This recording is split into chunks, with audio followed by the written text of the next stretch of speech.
Well, ladies and gentlemen, I think I'll just take a unilateral action, preemptive strike, and I'll start proceedings.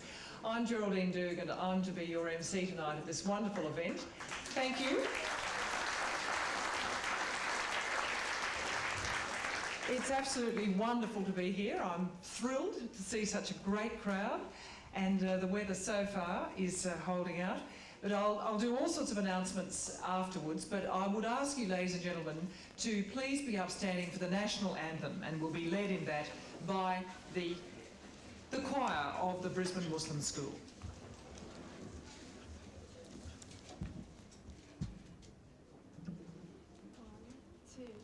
Australians, all let us rejoice, for we are young and free, with golden soil and wealth atone.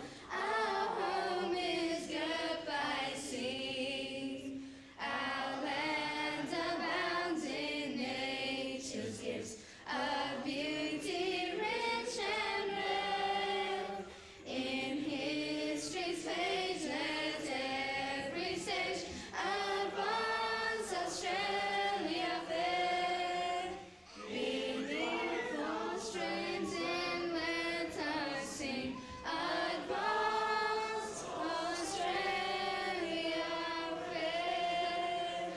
Beneath our radiant Southern Cross we'll toil with hearts and hands to make this Commonwealth of us renowned of all the lands. For those who come across the seas with boundless plains to share, with courage let us all combine to advance Australia fair. In joyful strains and let us sing, advance Australia fair.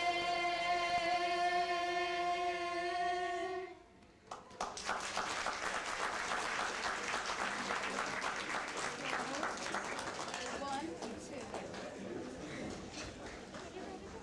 Well, thank you. Thank you very much indeed. Deeply embarrassing, isn't it, when the second verse is sung and sort of finds you out. And I took a little look around to see who was singing the second verse. I don't think we'll make it a condition of citizenship, but not just yet, not just yet. Well, in the presence of various special guests, Sheikh Tahash, Dylan Halali, and various distinguished guests, friends all, I'm really, really delighted to welcome you here today for this symposium on Muslims, Christians and Jews, with its beautiful subtitle, An Open Look at What Brings Us Together. And before I do read out various messages of support from, among others, the Prime Minister and various people who couldn't be with us, because they can see what a marvellous sense of hope and ambition is embodied in an evening like this, I would like to call on Auntie Barbara Manock to give us a traditional welcome to country.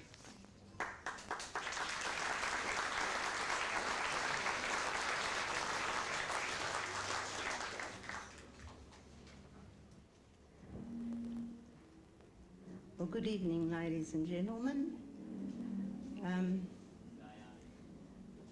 Well, as an elder in the community of Logan City, and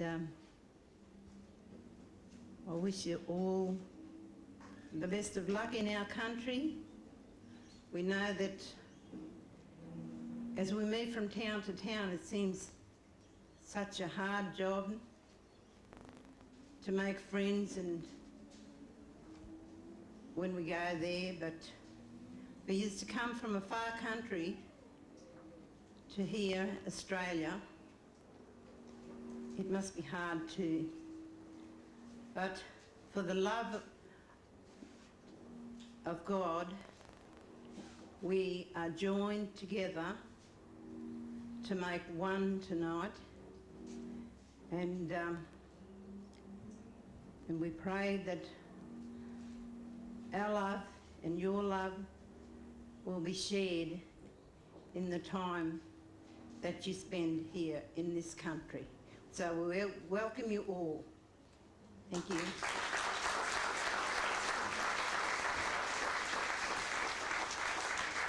Thank you very much, Auntie Barbara. Now, I have various good wishes sent from people who couldn't be with us tonight, including, I'll read you now, from the Office of the Prime Minister.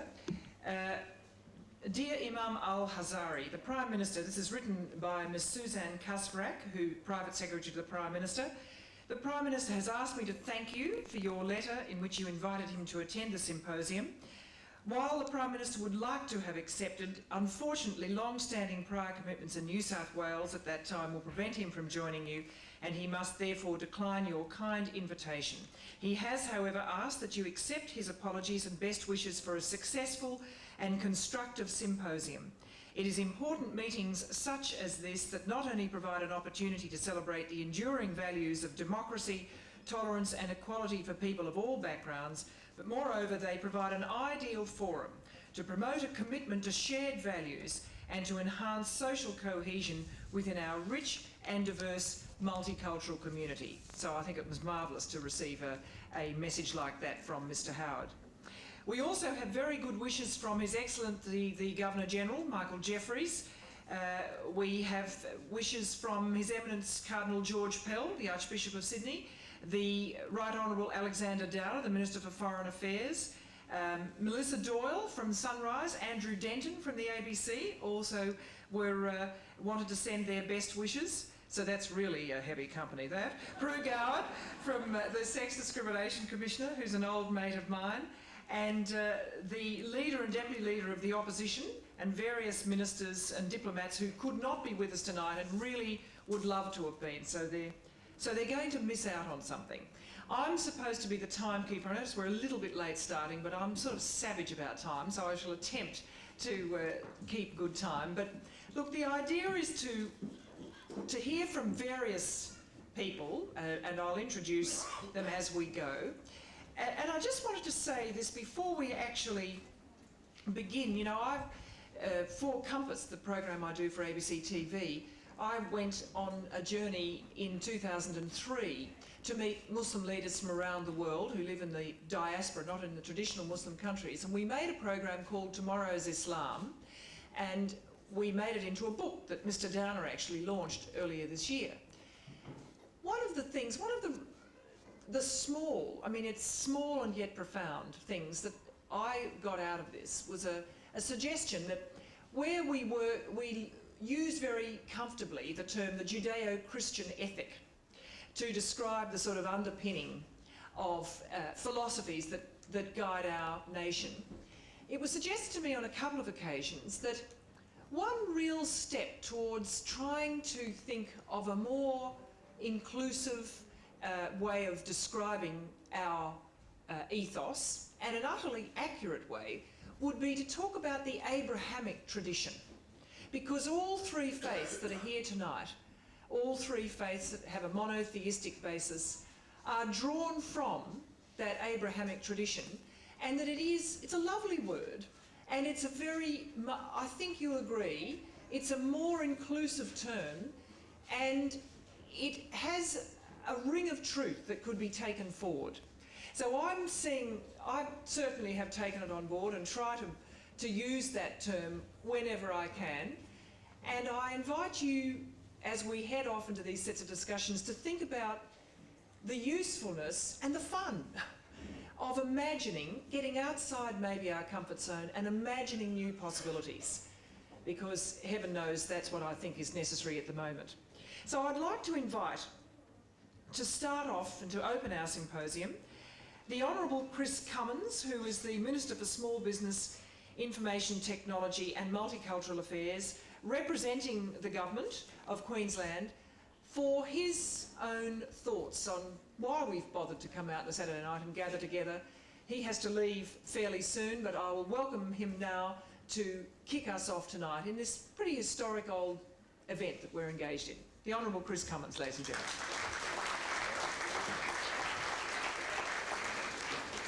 Thank you very much, Geraldine. I too would like to begin by acknowledging the traditional custodians of the land and Auntie Barbara. Thank you for a lovely welcome. Philip Aspinall, the Anglican Archbishop of Brisbane and Primate of Australia, Brian Finnegan, the Auxiliary Roman Catholic Bishop of Brisbane, Rabbi Uri Themel, Rabbi of the Temple of Shalom, Gold Coast, Keistar Trad, Chairman of Islamic Friendship Association of Australia, Councillor Margaret DeWitt and Felicity Farmer, Brisbane City Council. Of course, Geraldine Dew is our facilitator. We have numerous clergy and imams here tonight. Ladies and gentlemen, most importantly, is there anyone here that's under 21? Please put your hand up. I saw quite a few children. I'd like to acknowledge all the children. Let's give them, the younger ones. I shouldn't say children. The first thing we can say is we're setting a good example, I believe, and they are our next generation. So thank you very much for coming along, younger ones. Those of you actually more than half my age. But it is an honour to be here tonight, and I'd like to congratulate not only the organisers but all the participants. And I think again the organisation that has gone into this is something very well rewarded, and I know it will be a great night. Now more than ever, we need people of goodwill from all faiths, from all areas of the world, to come together and focus on our shared values, to make sure we focus on what we enjoy and what we can enjoy together. I am extremely delighted that this symposium has as its theme an open look at what brings us together. And I know that you will find a great deal of common ground in this evening's presentations. These great religions that we will hear from tonight, as we are aware, originated in the Middle East. As Minister for Multicultural Affairs in Queensland, I'm very proud to go out and talk about a message where we celebrate diversity. We celebrate what makes us different. Queensland is a tolerant and a diverse state. Australia the same. I believe we have a need for dialogue that has never been greater, and I obviously congratulate everyone involved in participating and again the organisers. It's from such small steps that we can begin to take a process of healing and understanding to make our world and the world of future generations a much safer place. Intolerance and hatred have no place in our society. Mutual respect and understanding are values that I know we all strive for and we all respect. I know that everybody here tonight shares that view, and I look forward to seeing these values disseminated not only throughout your congregations but throughout all of our communities. I officially declare the symposium open. Thank you very much for a great evening, and may your gods be with you. Thank you. Good night.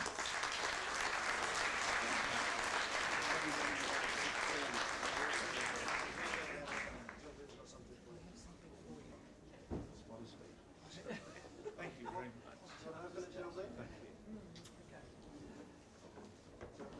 Because the Minister actually has to leave us, I've given him just something small which almost broke my arm, but never mind. So I'm sure that you will enjoy your wife. We have some, next lady. Beautiful flowers. Thank you very much indeed, Minister. I'd now like to welcome, representing the Lord Mayor, Campbell Newman, who couldn't be with us, a greeting from Councillor Margaret DeWitt, who will join us now with a special message of welcome.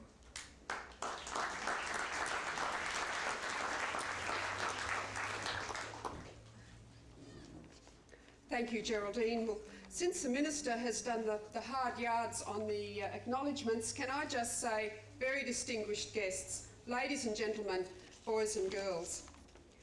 First of all, I would like to bring greetings from Lord Mayor Campbell Newman, who apologises that he was unable to attend this evening. And may I welcome to Brisbane those who have come from elsewhere to be with us this evening. I am pleased to have the opportunity to speak briefly this evening to support this groundbreaking symposium because in its early stages I met with some of the organisers to discuss the event and the possibility of holding it in City Hall. But unfortunately, even though we thought we had a long lead time, City Hall books up very, very quickly, and unfortunately we were not able to use City Hall, but I think this is an absolutely wonderful venue for this type of event. In Australia, we are able to live peacefully side by side with people from other nations and of other religions. We work side by side, but how many of us have an understanding of other religions? I know there are plenty of misunderstandings. As a practicing Christian, I have to confess that I'm in that category of needing to know more about what binds us together, not what keeps us apart. Congratulations to the organisers of this wonderful event, and thank you to the speakers and our facilitator, Geraldine. I have marked her words and I'm keeping it very brief. I am sure we are going to experience a very interesting and informative evening. Thank you.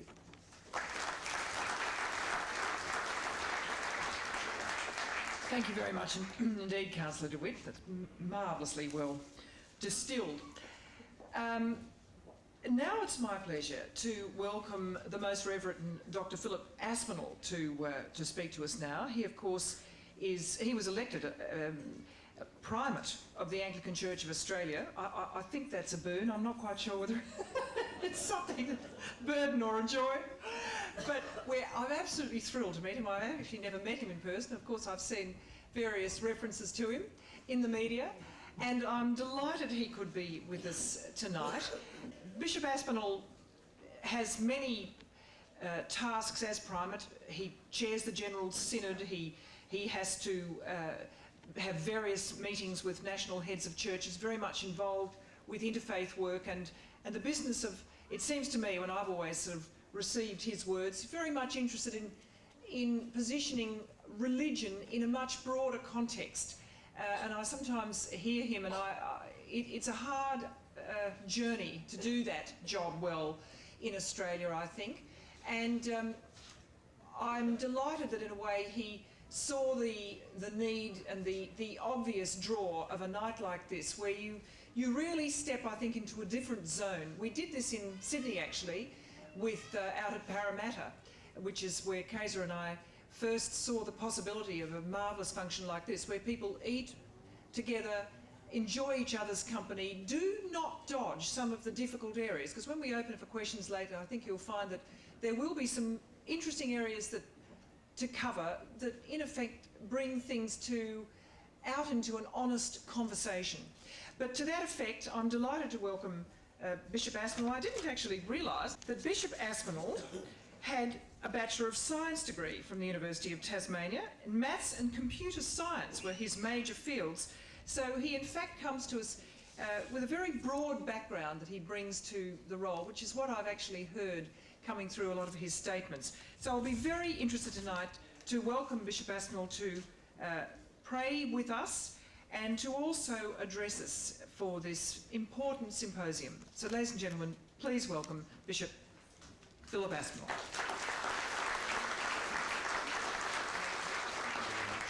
Geraldine, and thank you all for your welcome.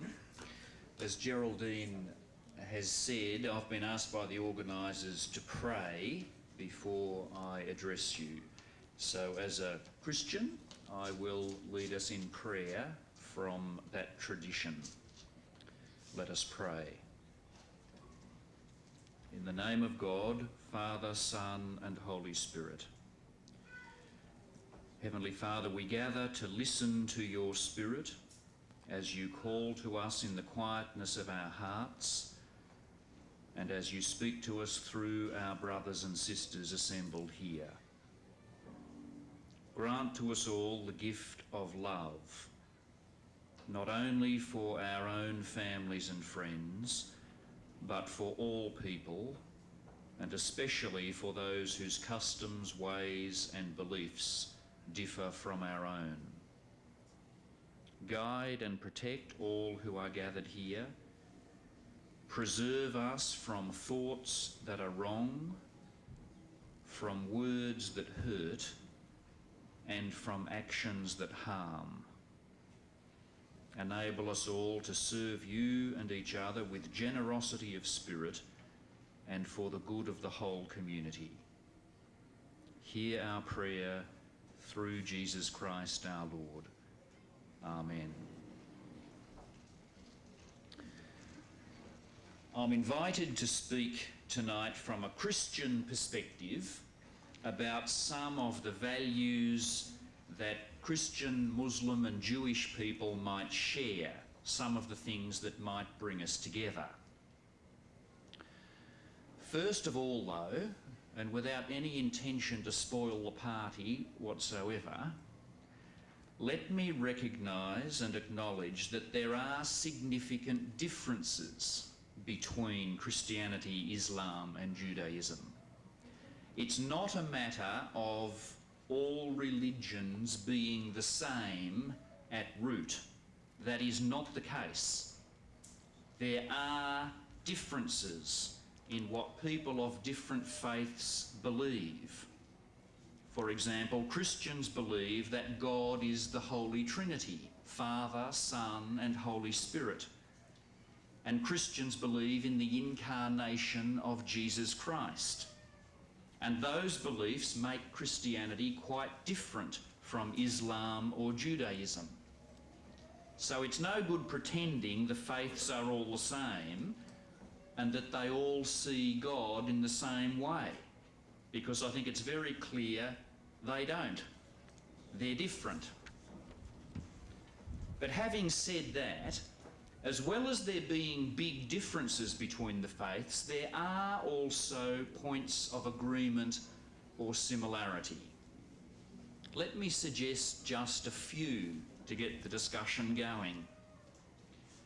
First, as I understand it, all three faiths see human life as more than functional. That is, the truth about human beings is more than their usefulness in economic processes.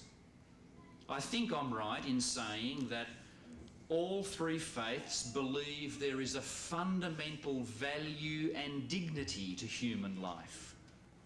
And they all believe, in some way, in a life beyond this life.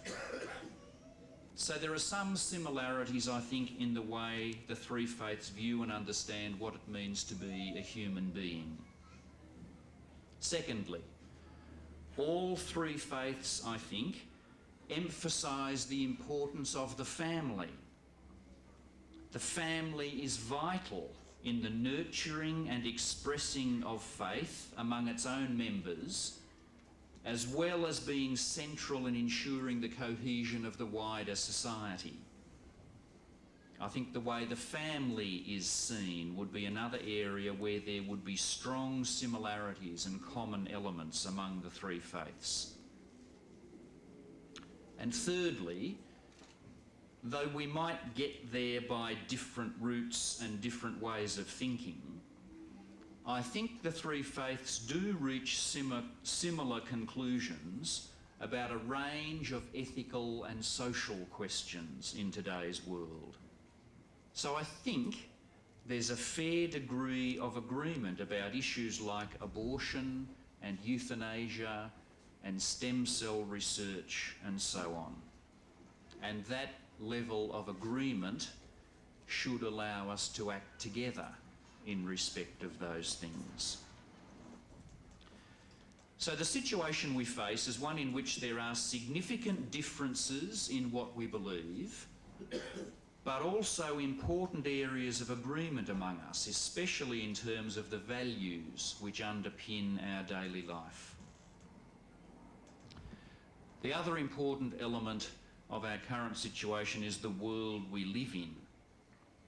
With developing technology, we are living in a smaller and smaller world, where no part of our world is isolated from any other part. People of different faiths now regularly encounter each other. We have to find ways to live together in this world with peace and justice. Sadly, at the moment, some people in our world resort to violence to achieve their ends. In this situation, I think that people of faith, from whatever religious tradition, must try to be part of the solution and not become part of the problem. There are some basic attitudes, I think, that will help us to be part of the solution. First, we should all recognise that no religion or culture is perfect. We need to be honest about the good and bad in our own faith and our own culture, as well as in others. And we must avoid equating the worst in another faith or culture with the whole of it, and the best in our own faith or culture with the whole of it. Second, we must admit that generally we are quite ignorant of other religions and cultures. And we all have a responsibility, I think, to make some effort to learn and understand. Where ignorance continues, it breeds fear and prejudice. Third, we should celebrate the common ground we find between us, as well as striving to understand better the differences.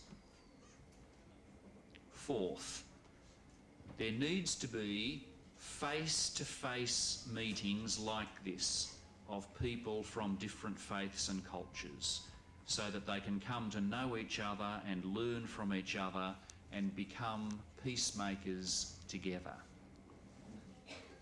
Fifth, in situations where there doesn't seem to be any hope of dialogue or of peaceful coexistence, we should work hard at being especially patient and persevering.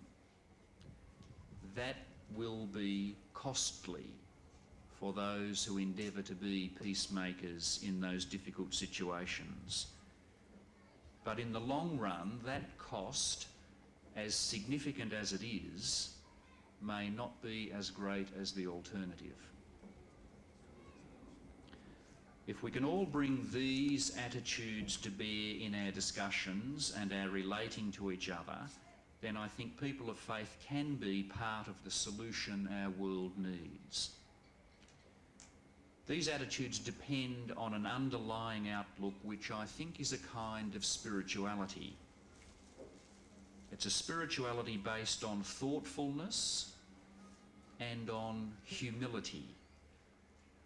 We each have a responsibility to keep deepening our understanding of the truth and expressing what we believe to be true. But we should do that in a humble way, recognising that the truth about the infinity of God is bigger than any human mind can grasp fully. That means that each of us has only a partial grasp of the truth at best. It also means that if we're prepared to listen carefully and thoughtfully to another person's grasp of the truth, then we might learn something more ourselves, and so deepen our own understanding of the one truth. Thank you for your patience and courtesy in listening.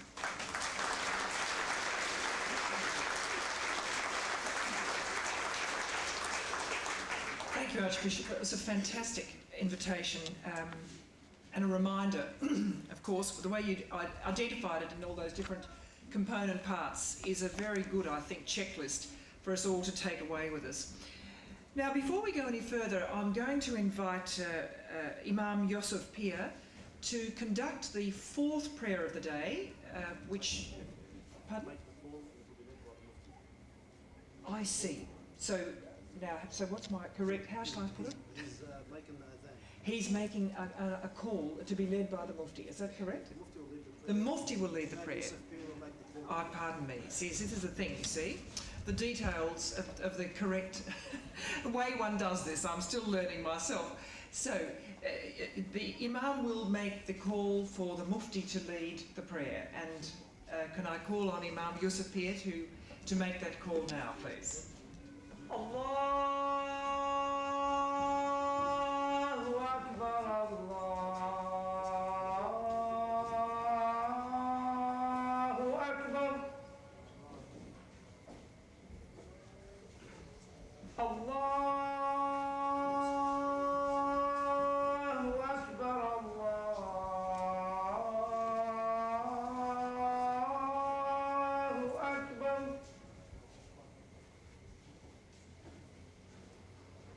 أشهد أن لا إله إلا الله.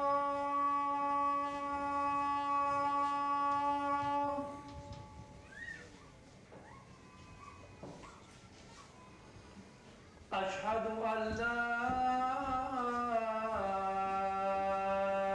إله إلا الله.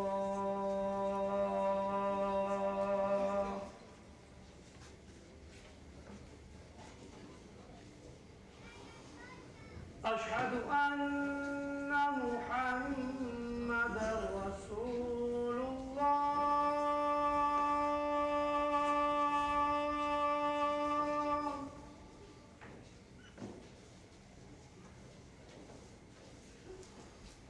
أشهد أن محمدًا رسول الله.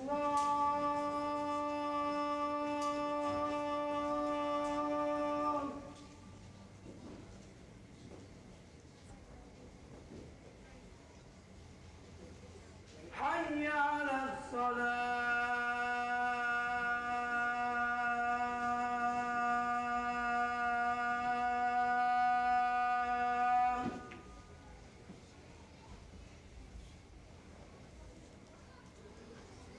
حي على الصلاة.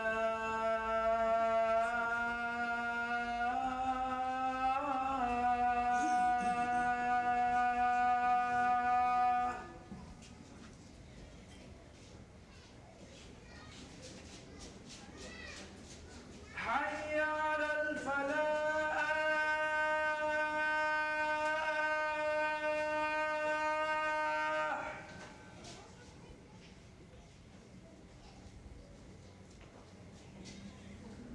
حي على الفلاح.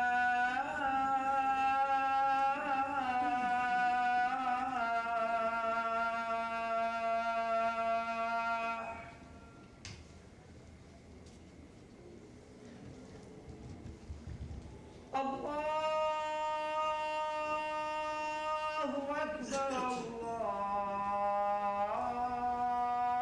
الله أكبر. لا إله إلا الله. اللهم رب هذه الدار التامة والصلاة القائمة آت محمدا الوسيلة والفضيلة وبعثه مقاما محمودا الذي وعدته.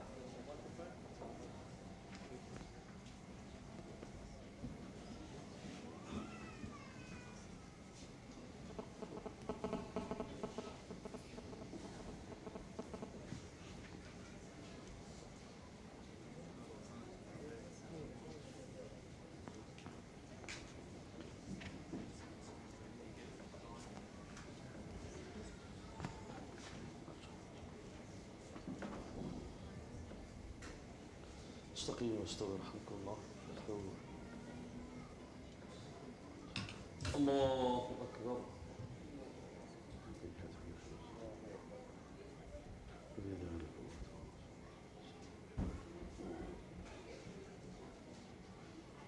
بسم الله الرحمن الرحيم. الحمد لله رب العالمين الرحمن الرحيم مالك يوم الدين. إياك نعبد وإياك نستعين. اهدنا الصراط المستقيم صراط الذين أنعمت عليهم غير المغضوب عليهم ولا الضالين.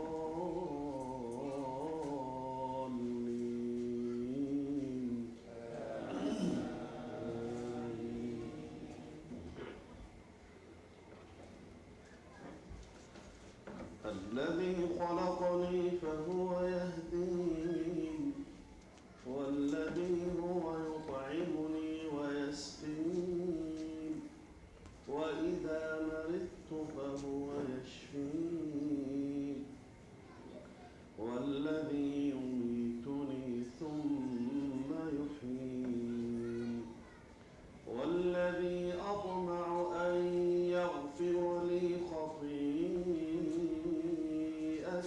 يوم الدين رب هب لي حكما وألحقني بالصالحين. الله أكبر. سبحان سمع الله لمن حمده. الله أكبر.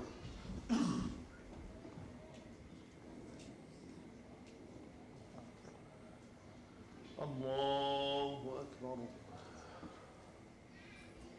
الله أكبر.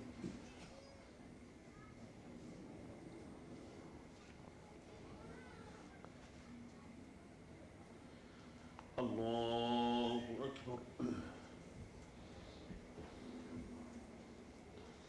بسم الله الرحمن الرحيم. الحمد لله رب العالمين الرحمن الرحيم مالك يوم الدين إياك نعبد وإياك نستعين اهدنا الصراط المستقيم صراط الذين أنعمت عليهم غير المغضوب عليهم ولا الضالين.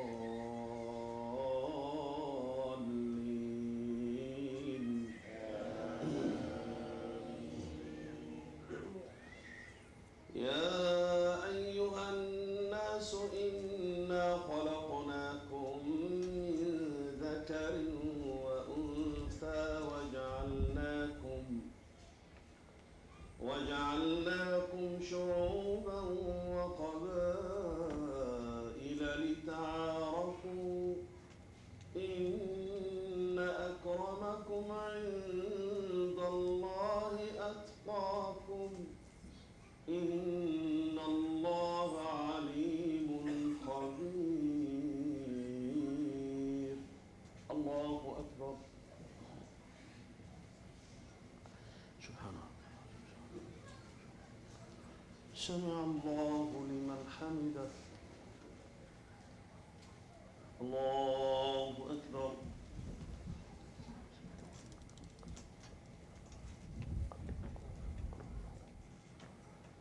الله أكبر. الله أكبر. اللهم اهدنا واهد بنا وعلمنا اللهم افتح القلوب لعبادك اللهم افتح القلوب لدينك يا رب العالمين يا أرحم الراحمين. الله أكبر.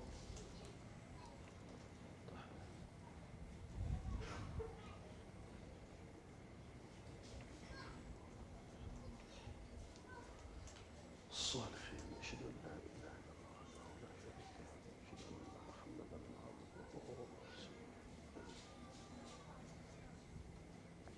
الله أكبر.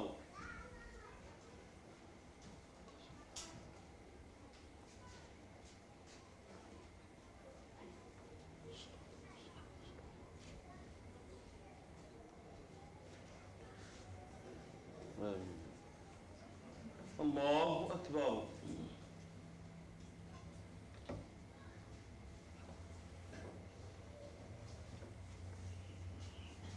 سمع الله لمن حمده. الله أكبر.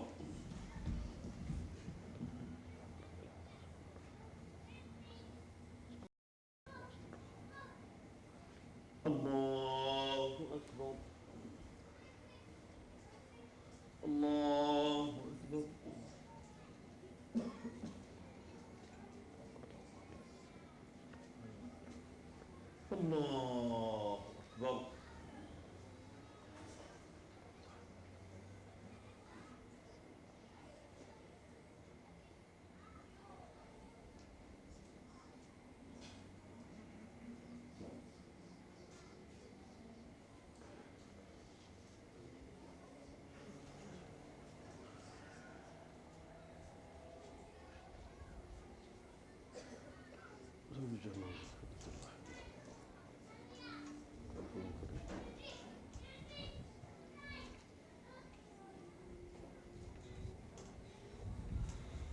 السلام عليكم ورحمة الله. السلام عليكم ورحمة الله. استغفر الله استغفر الله استغفر الله ربنا تقبل منا إنك السميع العليم. تب علينا مولانا إنك التواب الرحيم. اللهم اهدنا واهد بنا. اللهم انفعنا وانفع بنا. اللهم علمنا علم بنا. اللهم اجعلنا سببا لمن اهتدى. اللهم افتح قلوب العباد لمحبتك. اللهم افتح قلوب العباد لرحمتك. اللهم افتح قلوب العباد لمغفرتك. اجمعنا على كلمة سواء حتى نعلم أنك لا إله إلا أنت سبحانك سبحانك. اللهم اجعل هذا البلد استراليا التي آوتنا وعشنا ونعمنا فيها، اجعلها بلدا آمنا مطمئنا سخاء رخاء، واجعلها يا ربنا مصدر الحب والسلام لبلاد العالم أجمعين. وصلى الله وسلم وبارك على سيدنا محمد الكريم وصحبه وسلم. الله يسلمك.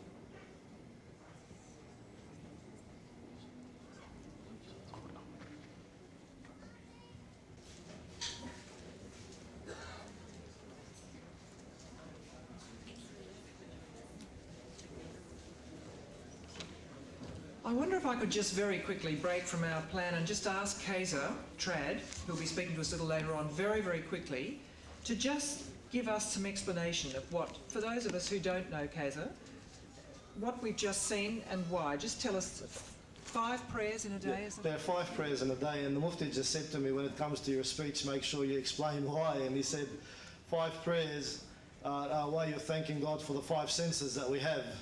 And this was the 4th prayer in the day. And at the conclusion of the prayer, and I have to make a distinction, this prayer is called Salat. And it's actually quite formal, but there are several different types of prayers in Islam. There's Salat, there's Dua, which is like supplication or invocation, there's Dhikr, which is just remembering God or praising God.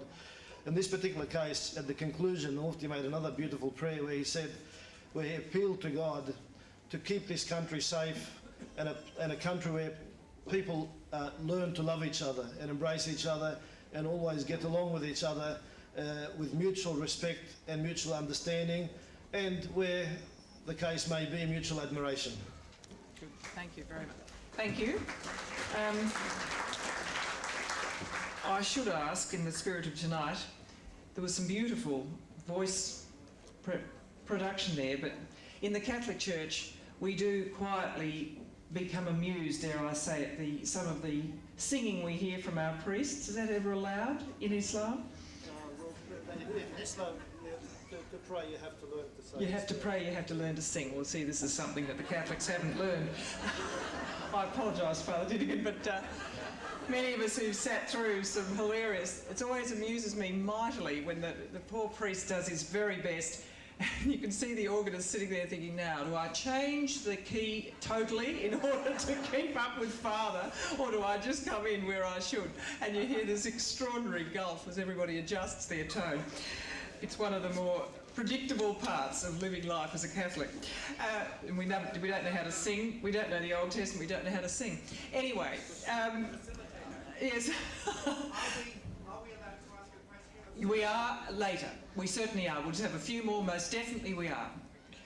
Now, I would very much like to welcome back now the children from the Brisbane Muslim School Choir, and they're going to sing for us 2 songs.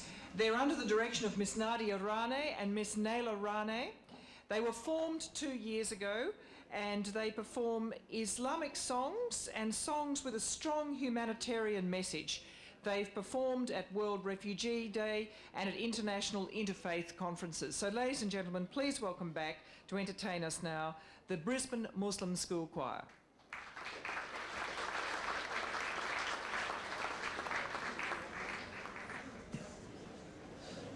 One. I'm gonna take my bicycle and ride it to a field and pray into the sky with the mosquitoes and the birds. We can pray together, you can come with me. Have you ever called out down when standing high up in a tree? Every single blade of grass, every day and month that pass, every colored leaf that decorates the fall. Every flake of snow is different, every place you go is different, everyone you know is different, that's the beauty of it all. Allah makes picture puzzle pieces with the passing clouds. We can contemplate and dream upon the beauty of the signs. I like to lay down with my head upon the grass, laughing with the moon and winking back as stars that pass. Every single star you see, and every rock within the sea, and every drop of rain that you've ever felt fall. Every flake of snow is different, every place you go is different, everyone you know is different, that's the beauty of it all. Every print on every finger of this human on the earth is different from each other's fingerprints since the start of time. Now the earth speaks with their hands, now the sound comes from my lips. Up the blood doesn't use his eyes, reads with his fingertips. Every space on you and me, and every stripe on every bee, and every creature that you see, to fly, run and crawl. Every flake of snow is different, every place we go is different, everyone you know is different, that's the beauty of it all. Every single blade of grass, every day and month that pass, every colored leaf that decorates the fall. Every flake of snow is different, every place you go is different, everyone you know is different, that's the beauty of it all.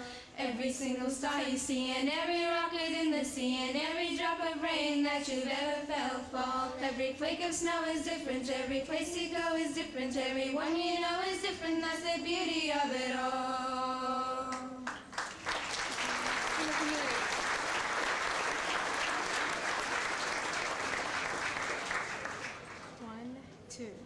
Put all our pride away, always find a gentle word to say. No, we shouldn't fool ourselves.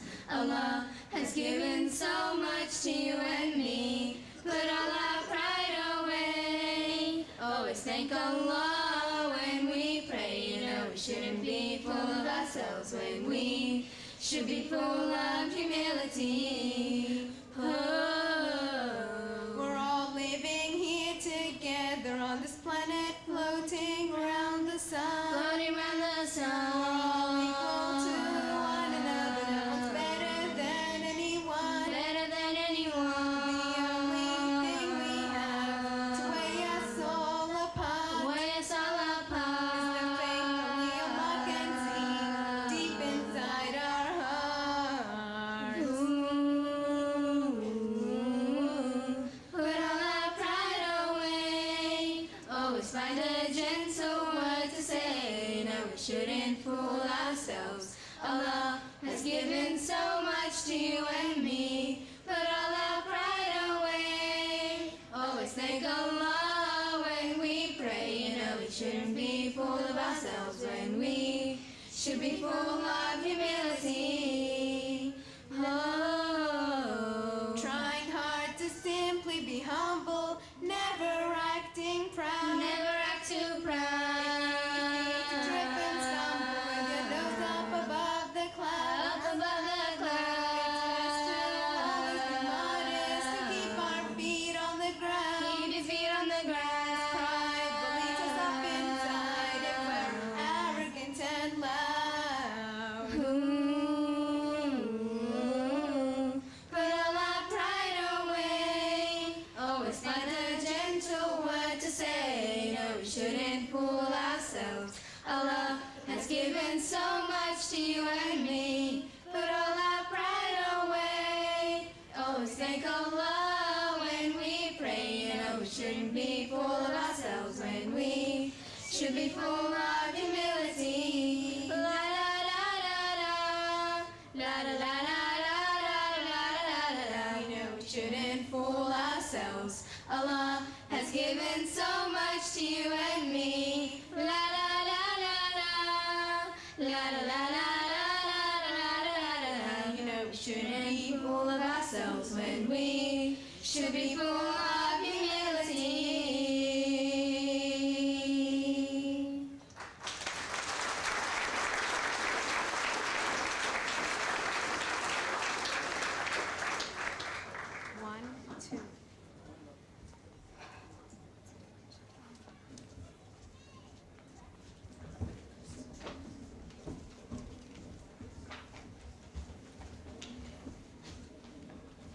Well, thank you very much to the representatives of the Brisbane Muslim School Choir under the direction of Miss Nadia Rain and Miss Naila Rain for their performance of Everything Song and Full of Humility. And we'll have the Philip Choir, the Christian choir, just performing for us a little bit just after we hear our next speaker.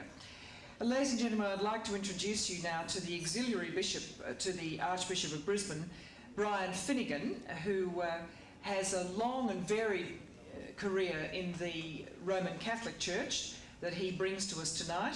He began, in fact, he's the youngest of 12 children, I realise, so how about that?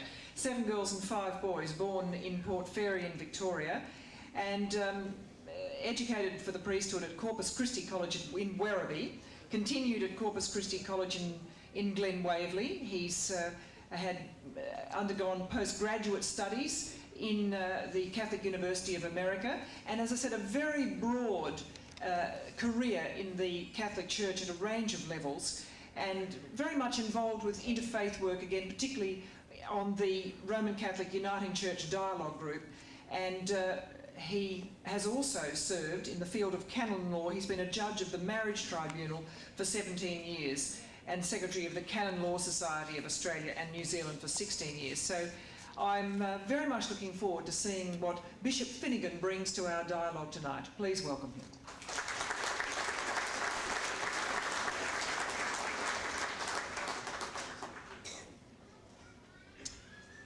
Well, thank you, Geraldine, and everyone for your kind expression of welcome. I can assure Geraldine I will not sing tonight. But I have a little boast that when I was a younger priest in a parish where there was a lady who used to accompany singers in the sonaria, told me that I had perfect pitch. But I'm not going to perform tonight to give you the chance to agree or disagree with her assessment. So from the Catholic perspective, anyhow, there are very good and sound reasons for gathering here tonight. And statements from the leaders in the Catholic Church certainly encourage dialogue and working together. To mark the end of Ramadan this year, 2 days ago, Archbishop Michael Fitzgerald, President of the Pontifical Council for Interreligious Dialogue, urged Catholics and Muslims to strengthen their engagement in building good relations. He quoted words uttered by the late Pope John Paul II in 1991, who in that year differed from the usual custom where the President would sign a message to mark the end of Ramadan. The Pope himself signed it because that was the end of Ramadan in the event of the First Gulf War. And he wrote about the need for a sincere, profound and constant dialogue between believing Catholics and believing Muslims, from which there can arise a strengthened mutual knowledge and trust. Pope Benedict XVI, who was elected on the 19th of April this year, when receiving representatives from other religions at the beginning of his pontificate, stated, "I am particularly grateful for the presence in our midst of members of the Muslim community, and I express my appreciation for the growth of dialogue between Muslims and Christians, both at the local level and international levels. I assure you that the Church wants to continue building bridges of friendship with followers of all religions in order to seek the true good of every person and of society as a whole." Catholics and Jews in Sydney recently gathered to mark the 40th anniversary of a document from the Second Vatican Council, Nostra Aetate. And on that occasion, Rabbi Raymond Apple, the joint president of the Australian Council of Jews and Christians, said, "Neither religion is going to change in itself.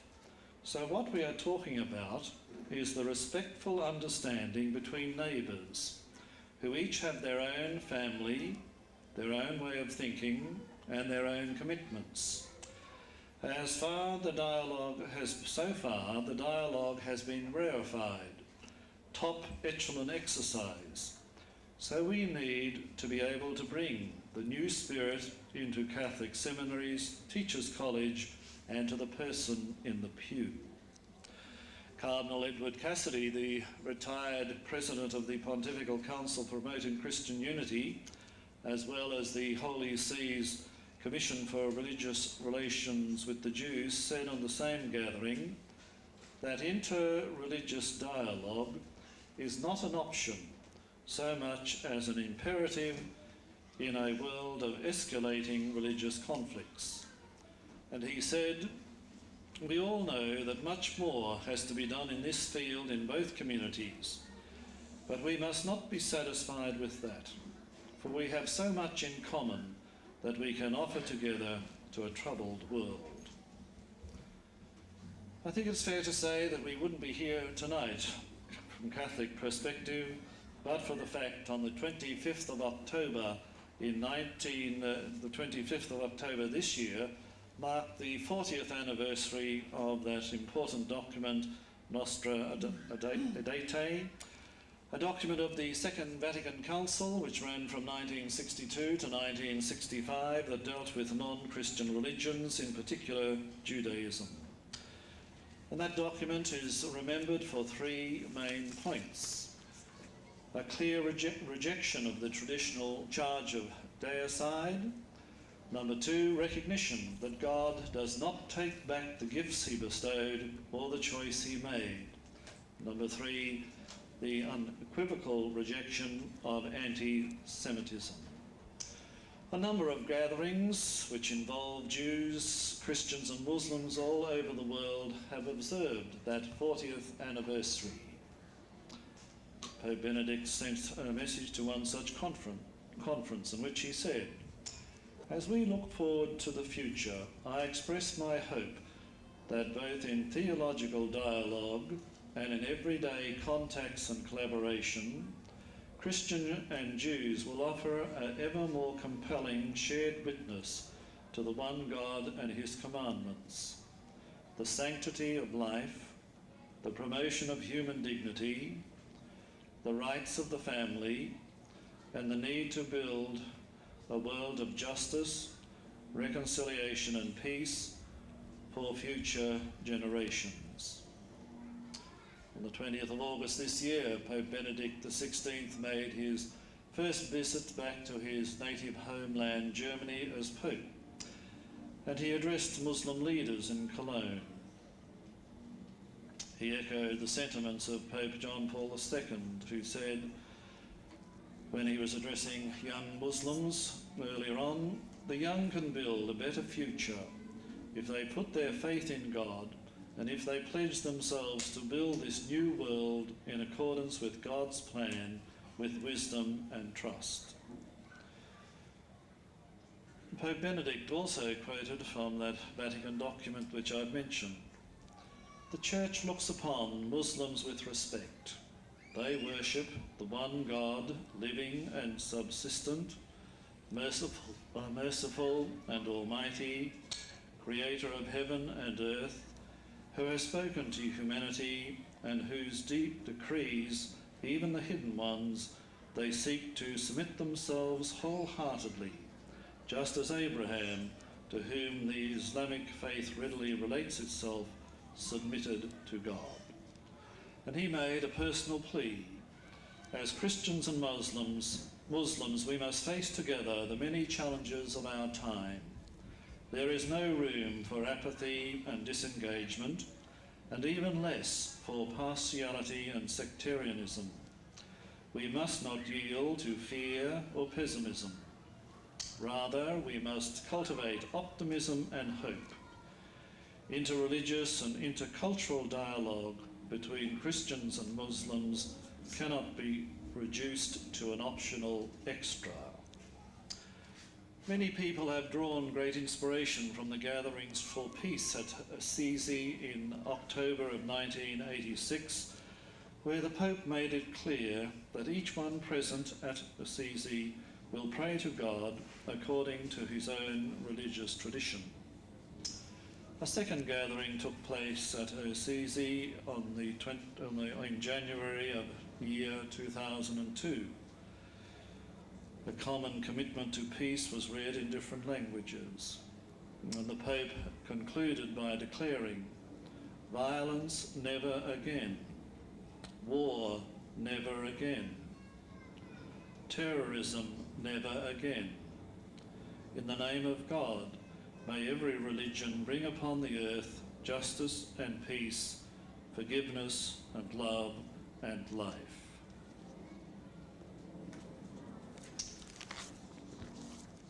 Other little points to share, but we're going to try and keep to a timetable. But I'll conclude by just referring to an event on the 24th of January in 2004. A concert took place in the Vatican in the presence of Pope John Paul II, and the concert was dedicated to reconciliation among Jews, Christians and Muslims, with the musical themes of the veneration of the patriarch Abraham and the resurrection of the dead. And at the end of the concert, the Pope said, "The history of relations among Jews, Christians and Muslims is marked by lights and shadows, and unfortunately has known painful moments. Today, the pressing need is felt for a sincere reconciliation among all believers in one God. This evening, we are gathered here to give concrete expression to this commitment to reconciliation, entrusting ourselves to the universal message of music.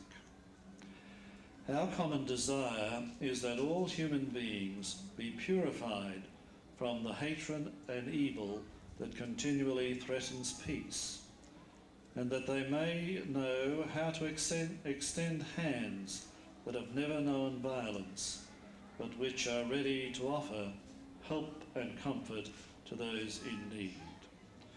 It is my belief, hope and prayer that those same sentiments can continue to inspire us here this evening and here in the city of Brisbane."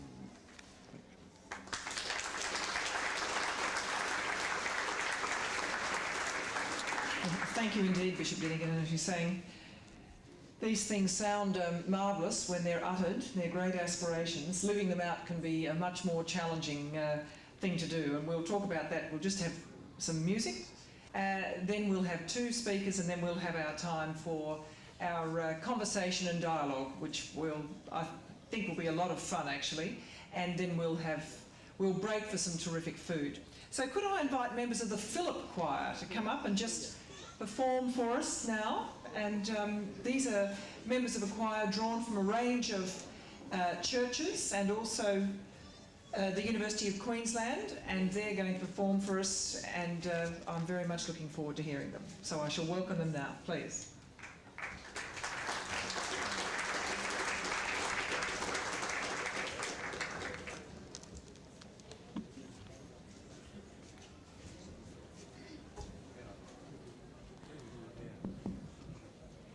Thank you very much for having us. Just a little bit of introduction. We are called Philia, not Philip. Philia means love among friends. And our fellowship is actually the students studying at UQ, Christian students from Indonesia. So we are all from Indonesia, but you know, Indonesia is a very big country, so we are from different parts of Indonesia. And we'll be singing two songs. The first one is called Thy Word, and then the second one is Let There Be Praise. Please enjoy.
thank you very much to the Filio Choir. I apologise, there's obviously a typo here, which wasn't corrected in time. It was wonderful. Thank you very much. Congratulations. Now, I was in fact going to get you all to, because I thought we all need to sort of stand up, but I think that's got us going, and I want to catch up in a bit of time. But I just must say there's one apology that we haven't acknowledged from the Reverend Dean Drayton from the Uniting Church, who also sent his very good wishes and couldn't be here tonight. Now, our next speaker tonight, and I'm delighted to welcome him, representing the Jewish people, is Rabbi Uri Themal, who is the Progressive Jewish Chaplain at the University of Queensland, and he's held that position now for 5 years. In fact, he has a fascinating background. He's really straddled the world of the secular world and the policy-making world, as well as the world of his own faith. He recently retired from the position of Executive Director of Multicultural Affairs at the Department of Premier and Cabinet, and he held that position for 12 years. Prior to that, he was involved with the Commonwealth Public Service Board and the Immigration Department, where he was involved in formulating the policy of Australian multiculturalism in the early 90s, which I understand he's very proud of. And in 1986, as part of this, he received the Medal of the Order of Australia in recognition of his pioneering work to establish multicultural broadcasting. He is a child survivor of the Holocaust. He holds a degree in political science and a diploma in broadcasting. So I very much look forward to the perspective to be offered tonight by Rabbi Uri Themal. Please welcome him now.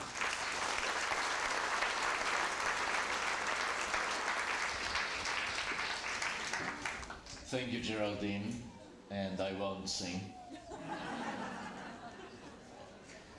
I can empty a synagogue in 30 seconds flat.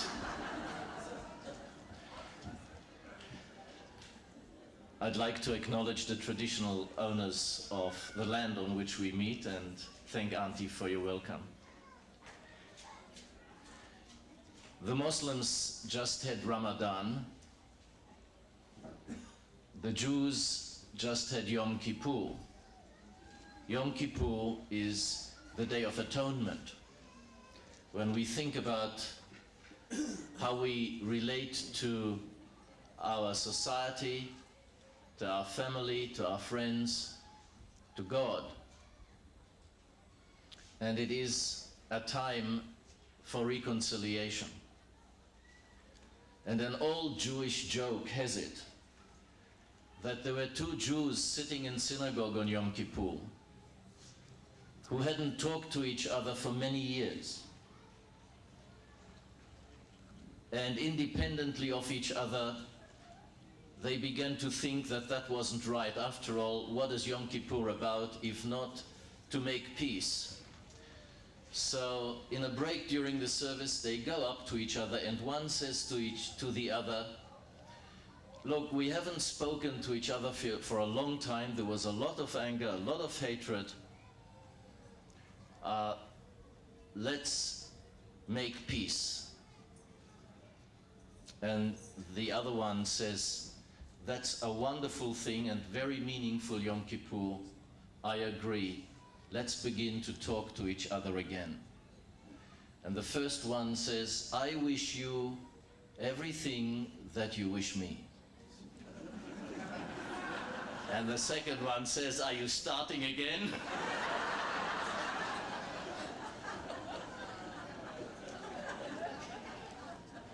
A story about not what we say, but what we think and what we hear and what we assume. And very often, it is not what we say, but it is how we hear something that is being said and what our assumptions are when we hear it in terms of the motivation in which it comes. And the minister isn't here anymore, but if he were, I would say the same thing I'm going to say now. That if there is one thing I completely dislike, is to hear the word tolerance. Tolerance to me is a bad word, because tolerance means patronizing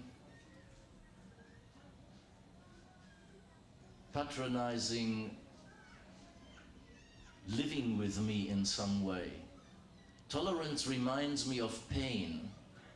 We have to tolerate a little pain sometime if we can't find the origin of the disease. So we might take a pill and it might help us for a bit, but the pain might persist and we have to tolerate it. I don't want to be tolerated. I want to be valued. I want to be accepted.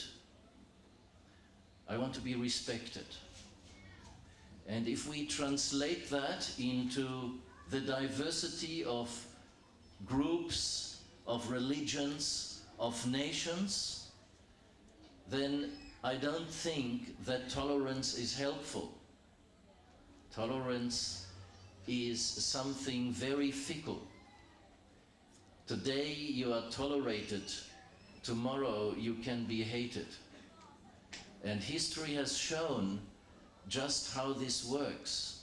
Geraldine mentioned that I am a child survivor of the Holocaust, and I wasn't going to bring it up, but in the context, it might occur to us that Germany and Europe in the 19th century actually created citizenship rights for minorities who didn't have them. And these citizenship rights in Germany were called Toleranzedikt, a tolerance edict or tolerance laws, tolerance declarations. Well, less than 100 years,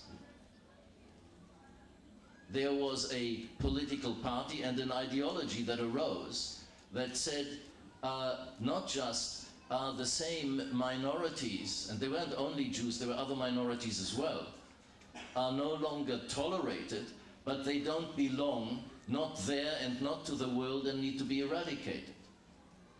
And hence we had a Holocaust. Tolerance is not a good word. And from hearing not a good word, we need to try and understand what we ought to hear. All religions, and certainly the three Abrahamic religions, have some things in common, as we've already heard. But I think the most common of all goals of religion, the most basic goal, is to achieve peace. And peace not just for individuals, but for the whole world, and to create harmony between the world of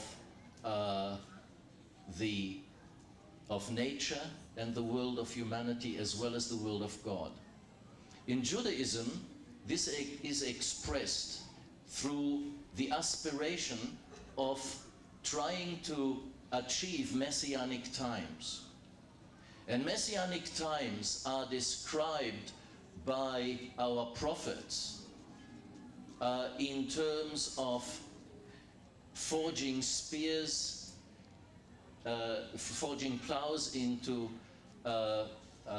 pruning hooks and spears into plowshares.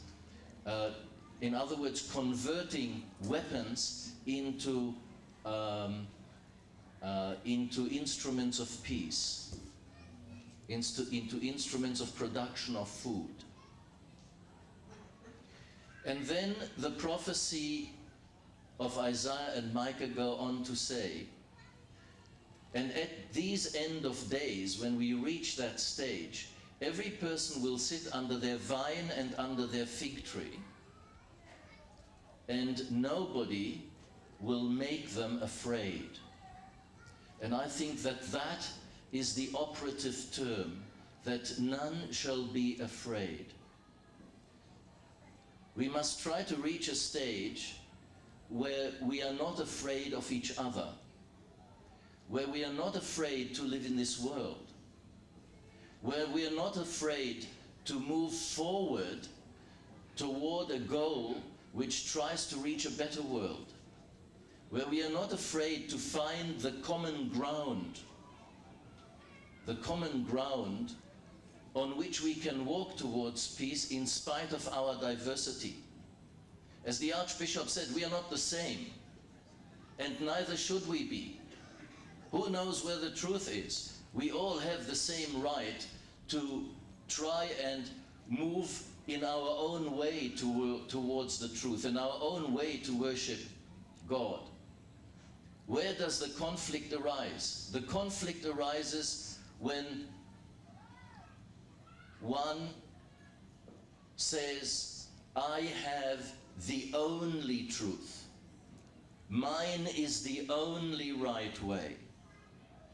And everybody else is less valuable, less respected, or simply wrong. That's when we get conflict. That's when we get fear.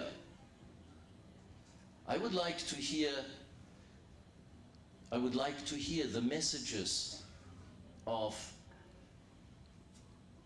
love, the messages of acceptance, the messages of respect. I would like to hear the messages of understanding, the messages of finding the common ground in spite of our diversity. Those are the messages that I think we need to hear. When we hear those messages, we reduce fear. At the moment, I am very afraid, not just because there is violence in the world, but also of how we are being given messages of how to combat that violence. The violence must disappear. Terrorism must stop. Wars must be finished. Hatred must not be accepted. Any forms of extremism must be banished from our midst. But at the same time, I am worried when I am being told by those who were elected to rule us that in the name of protecting us from possible attacks, from possible danger, we use means which in themselves are unjust and in danger of breaking our civil rights.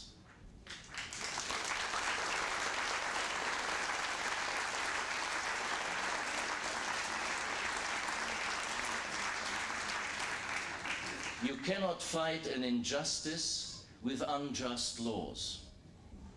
You cannot create peace by spreading fear.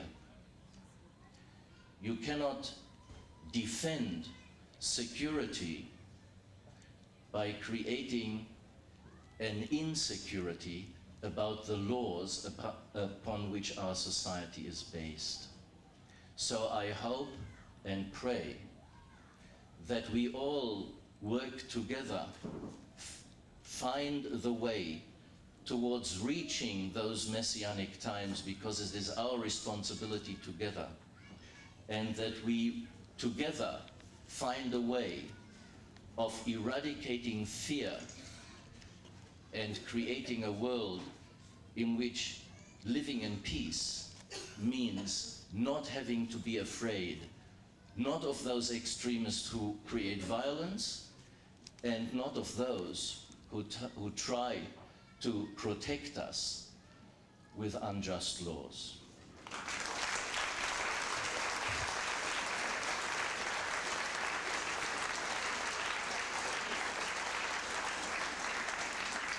Thank you very much indeed, Rabbi Uri Thermal.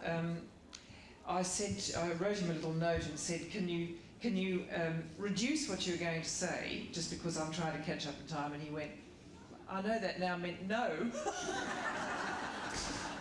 So that's fine. At least I know where I now stand. I've been totally disobeyed.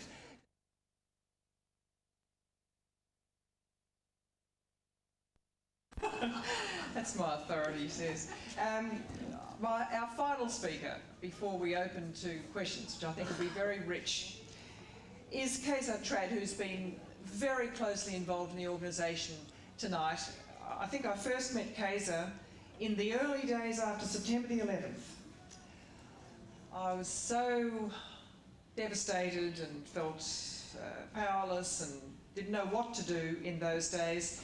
And I rang up the Lebanese Muslim Association in Lakemba, and I'd seen Kaiser Trad, the man called Kaiser Trad, quoted again and again, and was very conscious of him, and I said, look, I'd like to come out and meet you. And he said, do. And I went out and we went and had a marvellous lunch, which I still owe him actually, a return lunch. And we've set up a very nice working relationship, which I hope he feels has developed into something a bit more than that, because I certainly do value it.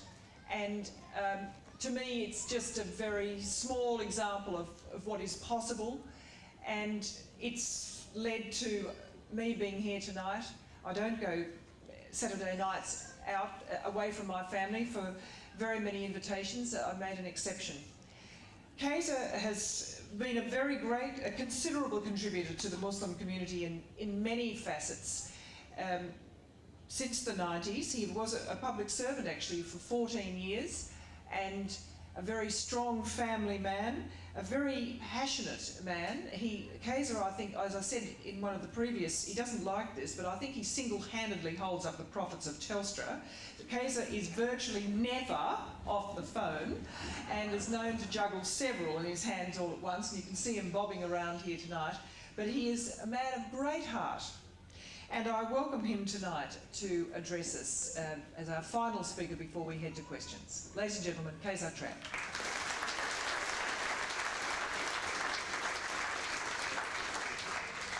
Thank you very much, Geraldine. Actually, I can't say it enough, but I cherish knowing somebody with such a wonderful spirit as yourself. When I talk to Geraldine, I see a soul of great beauty. Every time I talk to her, I say, this is a great and wonderful person. I wish there were more people like her. So that's how I feel. But Geraldine asked me to actually trim a third of my speech, and if I could do that with my body weight, I'd be as fit as a fiddle. But that'll take a lot more time and effort. It might appear that as a Muslim speaker, some of you might think that I'm here to just promote Islam, because there's many misnomers, misapprehensions, stereotypes and misunderstandings that are being perpetuated all the time about Islam. I speak about politics quite often, but I made a conscious decision tonight to try my best to avoid it. But I have to say that I'm very grateful to the previous speakers. A few weeks ago, if it wasn't for the courageous stand that Archbishop Aspinall made and the heads of the other churches in relation to the assault and industrial relations, we wouldn't have had such a strong debate on it. So, and what Rabbi Uri said, what Rabbi Uri said about the assault on our civil liberties, again, I couldn't have said it better myself. And Bishop Finnegan, a wonderful speech. I could just sit down and just leave you with what they said. Normally I might be inclined to do that, but there are still many misunderstandings out there about Islam. And it would be unfair to you coming here, especially when I'm advertised as a keynote speaker, not to speak. One thing that Islam does, and I don't know whether I should explain what the term means, but maybe I'll do it later during question time, is that it celebrates the lives, the missions and the achievements of all the great men of God. In fact, God who is known by the name Allah to Arab Muslims and Christians and people of other faith. If they speak Arabic, they refer to him as Allah, so Allah is not an alien, different God, it's the same God. You might understand this God differently if you're a member of another faith, but we believe this God is compassionate, merciful, loving, caring, all-knowing, all-seeing, almighty. That this God is the one who created every single one of us. And he provides for every single one of us, whether we believe in him or not. This God sent a messenger to every human society, no matter where this society had lived. Anywhere in the world. Why did he do that? Because he created us and he loves those that he created. Allah is a God of love and compassion. And this compassion is manifested in many of the stories that you read in the Quran. It might surprise you that the Book of Islam mentions prophets such as Moses and Christ, a great man of God, more than it mentions Muhammad. It even has a chapter that's named after Mary, the mother of Christ. And it says about Mary that God has chosen her ahead of the women of all the world, past and present. She was chosen in her time, but she was the greatest woman who ever lived. You don't see that being said about the mother of Prophet Muhammad. But you see that being said about Mary. But Islam has so much to offer. And as Christianity in the early stages, as Judaism, as the great Abraham were persecuted because of their message of egalitarianism, their message of social reform, their message to the powers in every society that people are not commodities, they are human beings. That there is no difference between rich and poor. If you're wealthy, God had trusted you with wealth. You must be trustworthy with that wealth, and if you're not, God will bring you to account for it. So it's not for you to just hoard to the exclusion of others. They have a right to a decent standard of living. Everybody has a right to a decent standard of living. And whether I'm a wealthy entrepreneur or not, I cannot exploit that, and I can never forget that.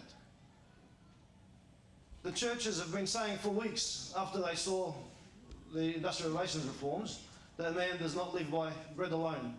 Of course he doesn't. We all value principles. We all value principles, but if we don't have the time, we don't think, we don't reflect about the greatness and the wonder of God. I am not here to just promote Islam, like I said. I'm here to remove some of the misconceptions, but I am here to celebrate faith in general, because faith is so enriching to each and every one of us. To celebrate the grace of God. When I first started to discuss this idea and seek partners for help, it was always to bring together people of different faith on the same platform. To show people that whoever says that religions or differences in religions are causes of conflict, these people are lying to exploit religion for their own political ends.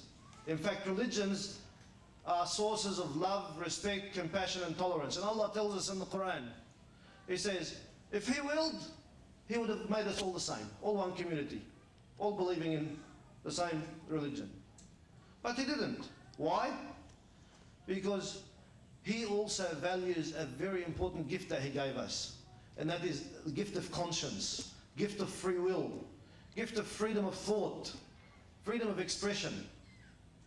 And He said there are some universal limits, universal limitations that we can all live by, regardless of what religion we follow.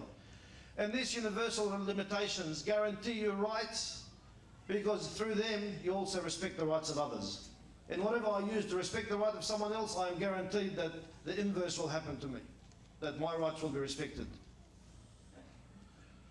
The Prophet Muhammad, when he described himself and his mission, he said, I regard my predecessors, those great men of God who carried God's mission, who fulfilled His will on this earth.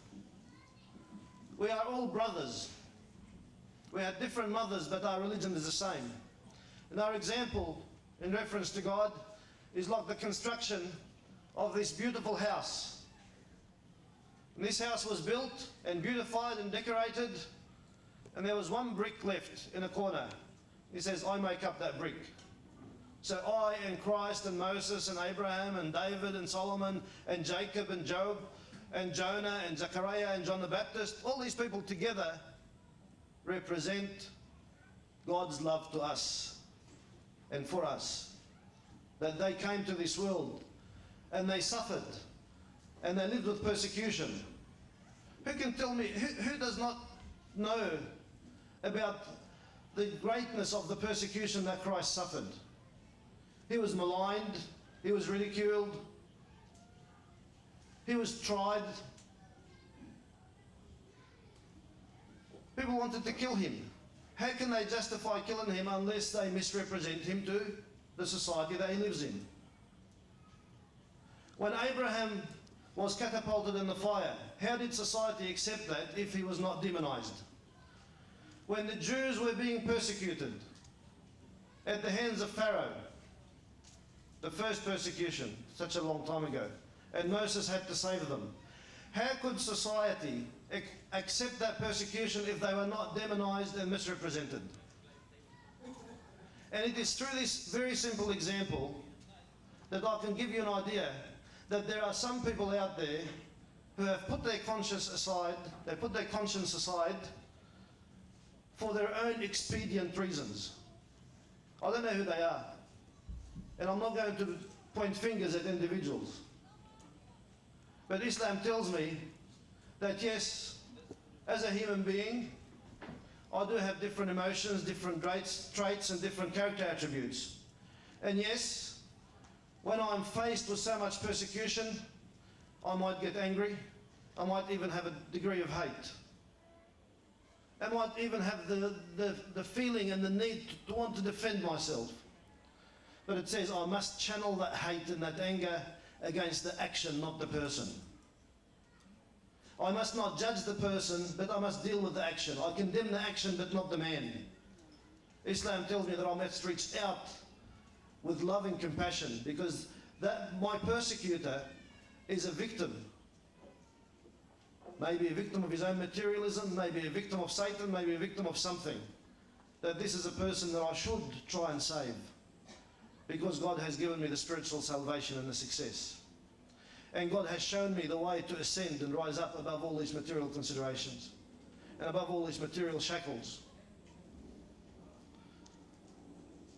You know, you shouldn't be surprised. The things I say to you, you might say, well, that's what Christ taught us as well. Or this is what we learn in Judaism. Like I say, it's a universal message. And the rules are universal. The values are universal. The difference is that most of you do not know enough about the Quran or about the Prophet Muhammad and what his mission was. And he told us, the people who read his message and celebrate his life, that he was the successor of Christ and Moses and Abraham. That his mission was to try and bring together the people of all the faith, every single person, regardless of their background, regardless of their culture. And Islam did not come to wipe out any culture. If you look at Muslims in Indonesia, compare them to Muslims in India, you find many different cultural characteristics and attributes and practices and behaviors. Because Islam says from the very start that people develop their own wisdom, their own knowledge, their own qualities, and you can learn from that. And God says in the Quran that he made us into different nations and tribes to get to know one another, to learn from each other. As a man, as a simple, humble servant of God who is totally erratic, I can tell you, I mean, I fall from grace quite regularly, I'm trying to just do a little bit of his will. And in doing that, I feel the need to join with people of other faith and work together, because the challenges are too great. There are so many different elements in society that try to divide us and focus too much on the differences. Yes, there are differences, and they are important differences. But what we have in common is far greater. And our love for the fellow creatures of God, or the children of God, transcends all those differences dramatically. You know, I don't believe that there's any person here who would not risk his life to save his neighbour if he saw his neighbour in danger or his house is on fire.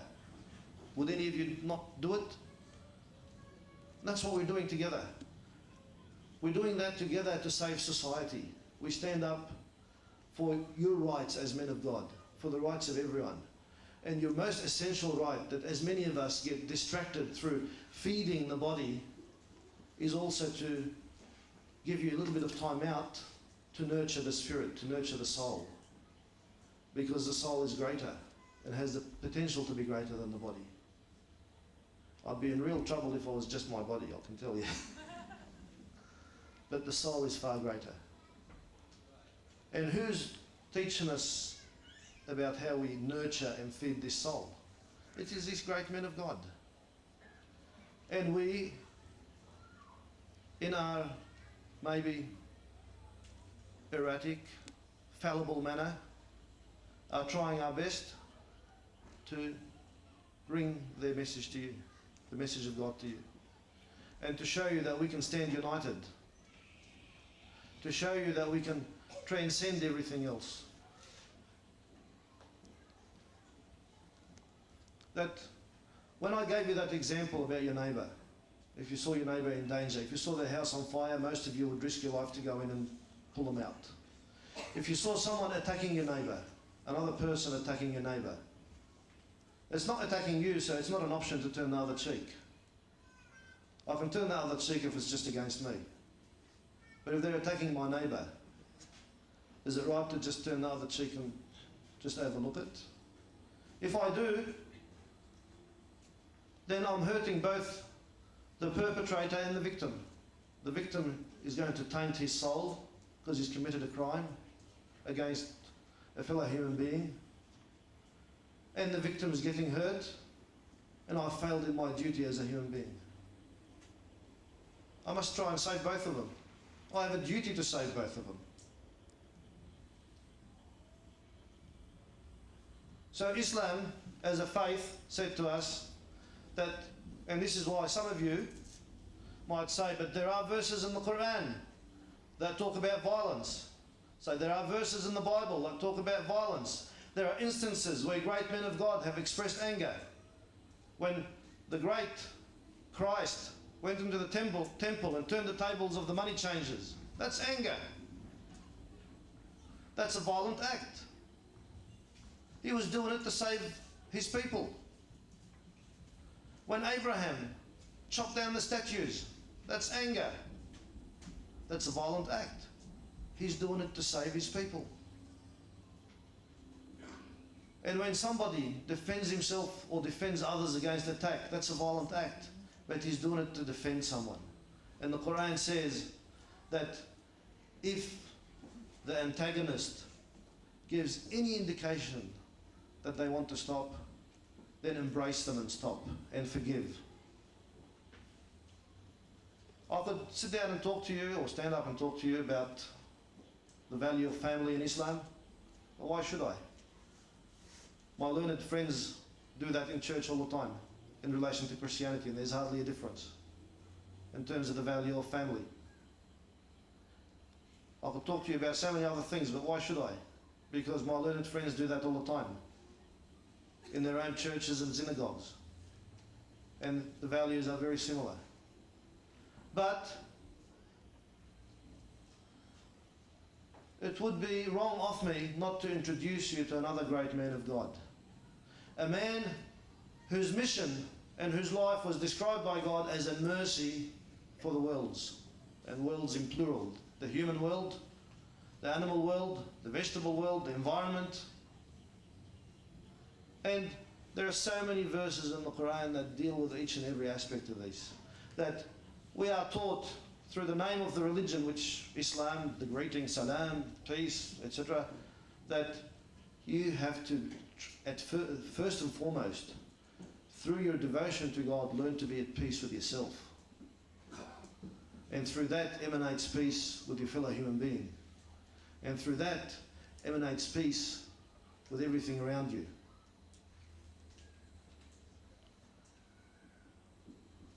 Again, these comments wouldn't surprise you, because I could be standing here talking about another religion. But telling you a little bit about this last and final messenger of God, as he came and celebrated his predecessors in their lives. Geraldine's asked me to cut it down to 2 more minutes. I think I'll stop it here, and we'll take the rest at question time. Thank you.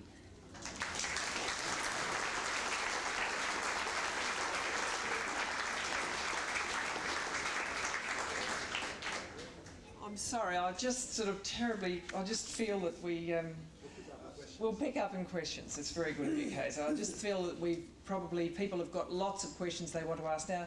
We've got roving mics, have we, to people put their hands up, and we'll, if they'd like to ask a question now. And I hope that we can invite people to keep it in the spirit of how we've been talking tonight, and so that they're constructive. They're not long statements, so please try to frame a question, if you wouldn't mind, rather than a statement, and address it to any one of our guests tonight who've given us so much to think about. So who'd like to kick off with a question? Yes, please, sir.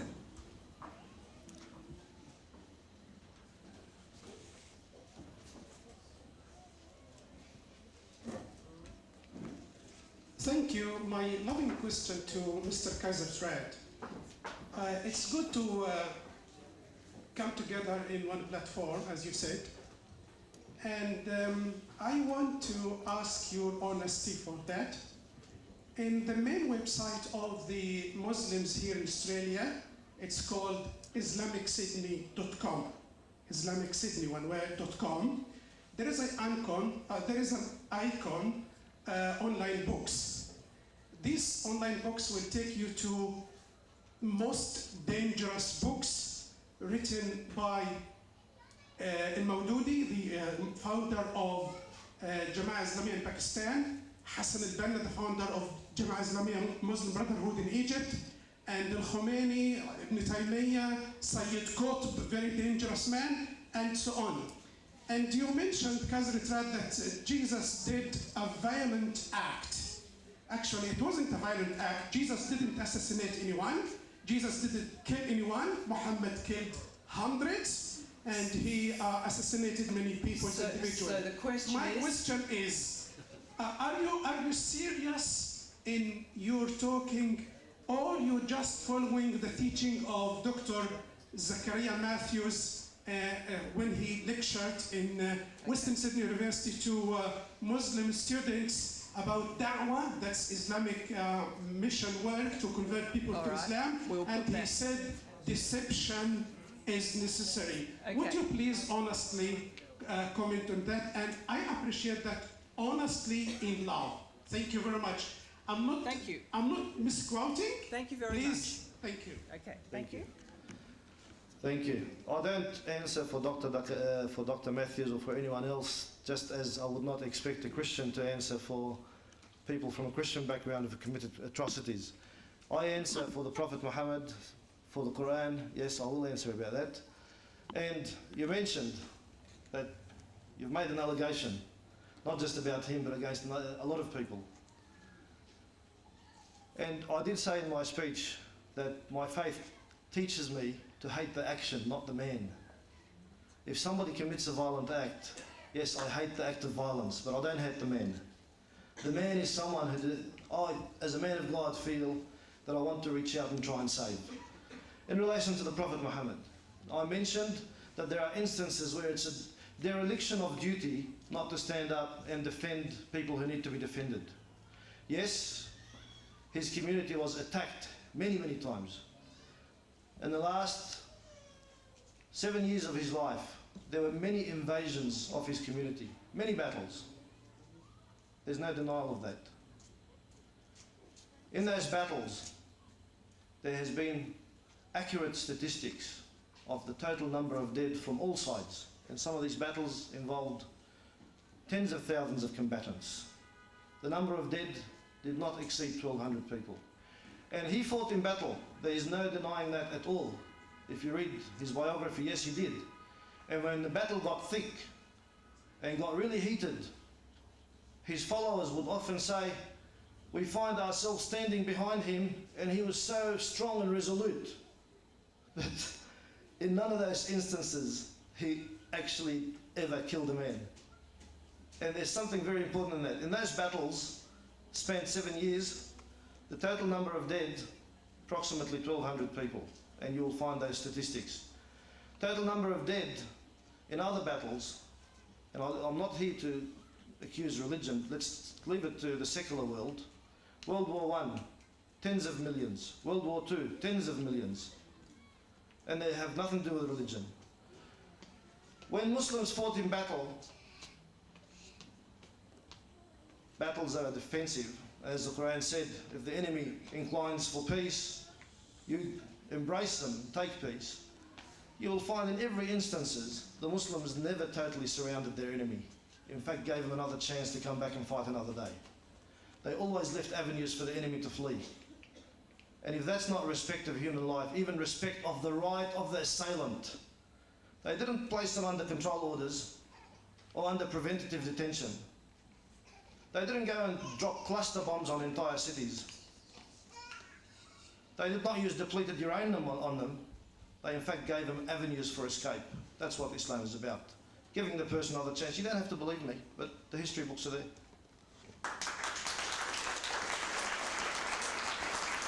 Now, can we have another question, please? Oh. Mine is a very simple question. Would you mind standing up just so that Right, sure. Mine is a very simple question. I missed the title of the first beautiful hymn that wonderful Philippi choir sang. And I wonder if you could tell me. I'll find that out. I'll take that question on notice and I will find that out, what the Philippi, it was beautiful. Now, any more questions? Yes, please, down here, because you raised this. Yes, sir? Just in the green, gentleman in the green shirt.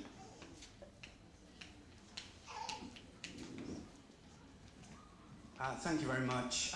Just an observation, if I may, and then a question. When our friend spoke about the wars, citing the World War, the first one and the second, that was not over religion. It was over the protective rights of land and so on. And I think it's foolish to draw a parallel. However, my question relates to what has happened here tonight, and many things I've enjoyed. We could understand everything, including the prayer by the Archbishop, which was very moving. But one thing we couldn't understand was when that group of men got up there and did what they did. Now, Australia is a country which allows for freedom of speech, and I trust it always will. I inquired as to what was cited in respect of those Arabic or whatever words, and what was said was, there is no God but Allah. I don't accept that.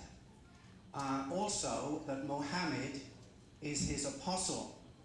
I have problems with Mohammed, not simply on the issue of, and I'll get it short. Yeah, I want you to ask a question, actually, because well, I don't think this is in the I don't think this is the spirit of tonight, actually. If we're going to resolve our problems, then it's no good ignoring the basic differences. No, which is exactly what the Archbishop said. But it's one thing to say it, but it's another thing to do it. But the tone, I mean, why would you say the tone of what those men did there tonight? That's very disrespectful, I didn't say, put it to you, pardon me, I didn't say the tone.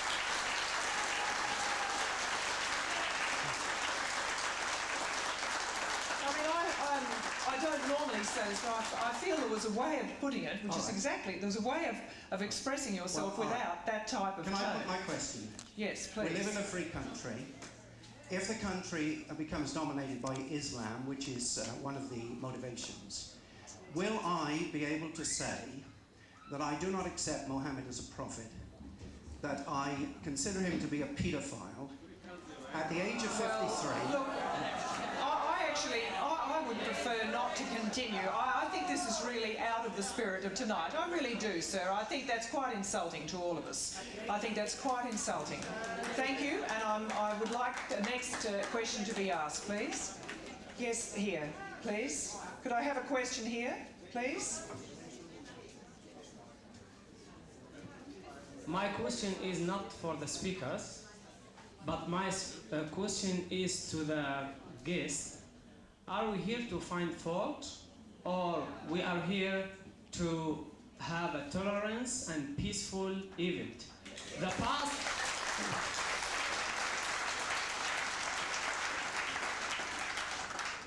If you find fault in me, I can find another fault in you. But the problem, we are here for peaceful message that we need to get together. This is our aim of this event. This is one point. The other point is, which is we need to understand it very well, that the past is past. We can't bring it back. But we are the people of now. So let us remove the hatred and the violence of what happened in the past, and we are here now, so we talk about now. Thank you very much. Thank you. Now, can I just intervene, sir? I'll come to you in a moment. But look, one of the useful things is that we actually do have a genuine conversation. And to the extent that, in fact, your heart races and you feel that real things are being said, in my opinion, it's an advance. So, I would like to put just what we're dealing with at the moment, because I think this is actually what Archbishop Aspinall was talking about. I think it's exactly what the rabbi was talking about. So I want to put it to both of them. When your heart does race because you feel upset about the strength of feeling, which people of passion do feel, what do you do with those feelings? Because it seems to me if we dodge this, we actually will have passed up a great opportunity tonight. So I just would ask both gentlemen to address that honestly. What do we do with strong feelings when we feel out of our comfort zone?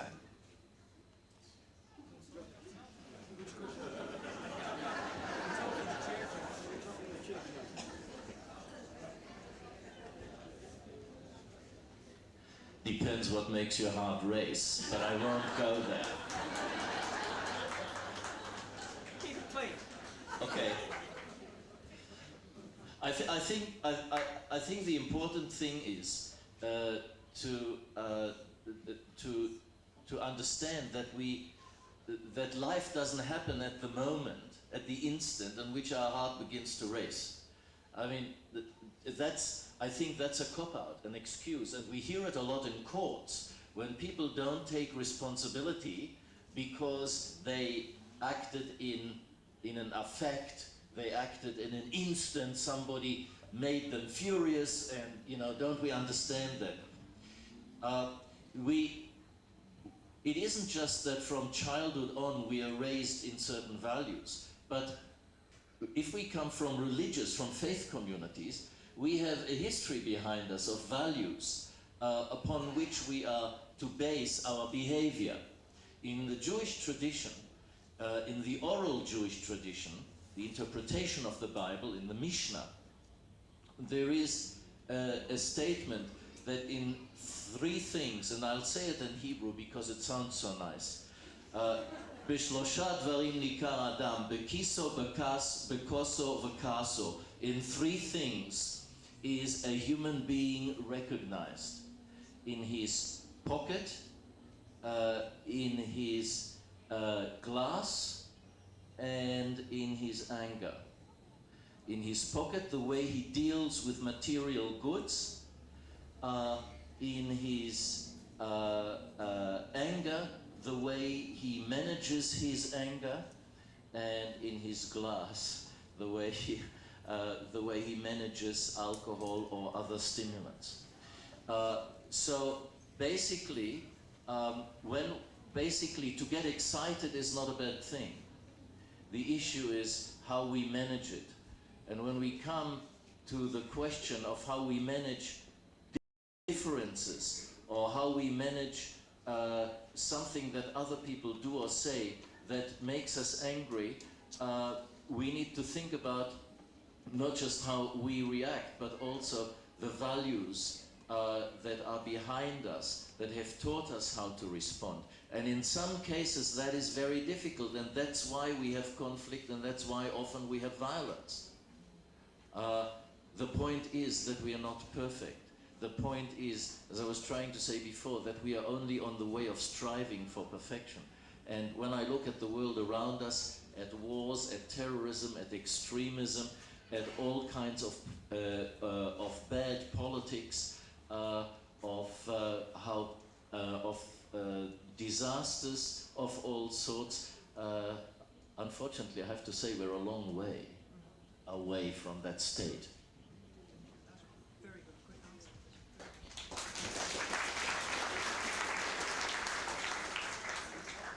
Sometimes people send me letters or emails that make my heart race.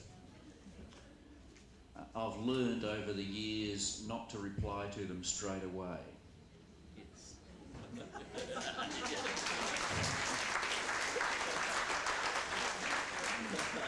We need a balance of between the head and the heart.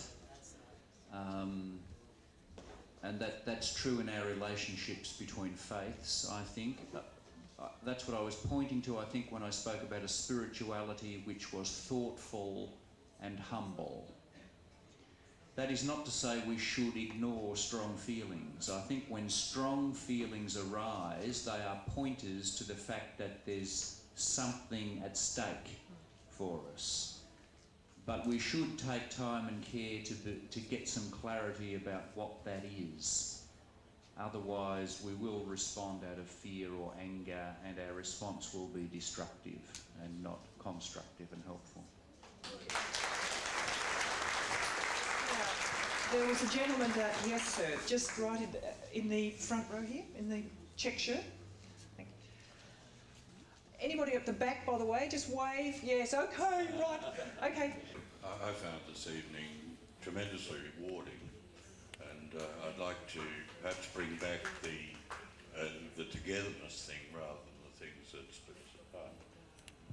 There were a few worrying aspects of tonight, if I can comment. Firstly, that I'm still unclear in my own mind about whether the end justifies the means of ridding ourselves of what I think we can all agree are the real evils, the extremism, the terrorism. And what means do we have at our disposal? Uri, who's a close friend of mine, made a very strong political comment, and I agree wholeheartedly with him. And we see our secular government trying to introduce legislation which we all feel slightly uncomfortable with, because it seems as if that's yet another step with reducing our own human rights. But the problem is, what are the alternative solutions that we might generate? How can we, in a secular world, influence the people who claim to represent us, and I believe they do in all the best spirit, to move towards a more enlightened means of dealing with these problems, with the hope that they might be successful? And I think nobody is clearly certain that can be achieved. Thank you. Yes, Kaiser, and then Bishop Diddinger, you might like to comment. Quite often you hear men of God using examples to deal with different issues, and you've asked a very pertinent question, one that our politicians seem to be resorting to extreme measures to deal with it. Quite often people who feel that they are sitting on a great deal of power and they are faced with extremism, that an extremism from the opposite end might be the answer. But if you have most parents would understand what I'm referring to. If you have an angry child, if your child is angry, they've been hurt by something or someone, and they start to react in a manner that is not consistent with the standards that you set for them, you find that overcoming the anger, overlooking the immediate behaviour, but reaching out and embracing them and saying it's okay, transforms that child from a state of anger to a state of understanding that you're not my enemy, you're my friend. And as people of faith, as people who believe in God, we must make everyone understand that there is room for them and they have the right to differ from us in opinion. That if they are willing to meet us halfway, we will embrace them. Meet us a third of the way. We've got nothing to lose if we exercise love and compassion. Our role models did that. When I talk about our role models, I'm talking about Christ and Moses and Abraham and Muhammad and all these people. They were willing to suffer persecution, turn the other cheek to save the person who might be angry. Why can't we draw strength from their example? That try embracing people first. Try reaching out with love. Try showing some understanding. I found in my experience, and there's a verse in the Quran that says this, very clearly says this. It says, repel evil with goodness. You will find that any person who has animosity towards you will become a friend. It might not happen straight away. The ends never justify the means. Islam teaches the ends never justify the means. The means must be within the limitations. If you believe in God, you must operate within His limitations. If you don't, then that's your business. So repel, as the Quran says, evil with goodness, with love, compassion. And you'll find that eventually the other person will understand that you're not their enemy, that you are a fellow traveller in this journey of life. And if you've got something worthwhile, convince me, I'll join you. If you can't convince me, you must respect my right not to walk on your path. Rabbi Uri has insisted he has one sentence and he wants to add. I must, because my friend Gordon, when he spoke, he reminded me that I said what we shouldn't do, but I didn't say what we should do. And that's wrong, and I have to correct that. And I'll say only one sentence in response to that. I think that the most fundamental issue underlying what happens today is extremism. We have extremism in all religions, we have extremism in ideologies and nationalism, extremism in how we respond to fear. And I think what we need to do is we need to marginalize, as a community, we need to marginalize all forms of extremism. In our own groups, somebody gets up in our midst, in our own group, and makes an extremist statement or proposition, we marginalize them. This is not how we as a majority population want to feel. And if that message gets across and everybody manages to do that, we won't need the silly laws which are just being introduced.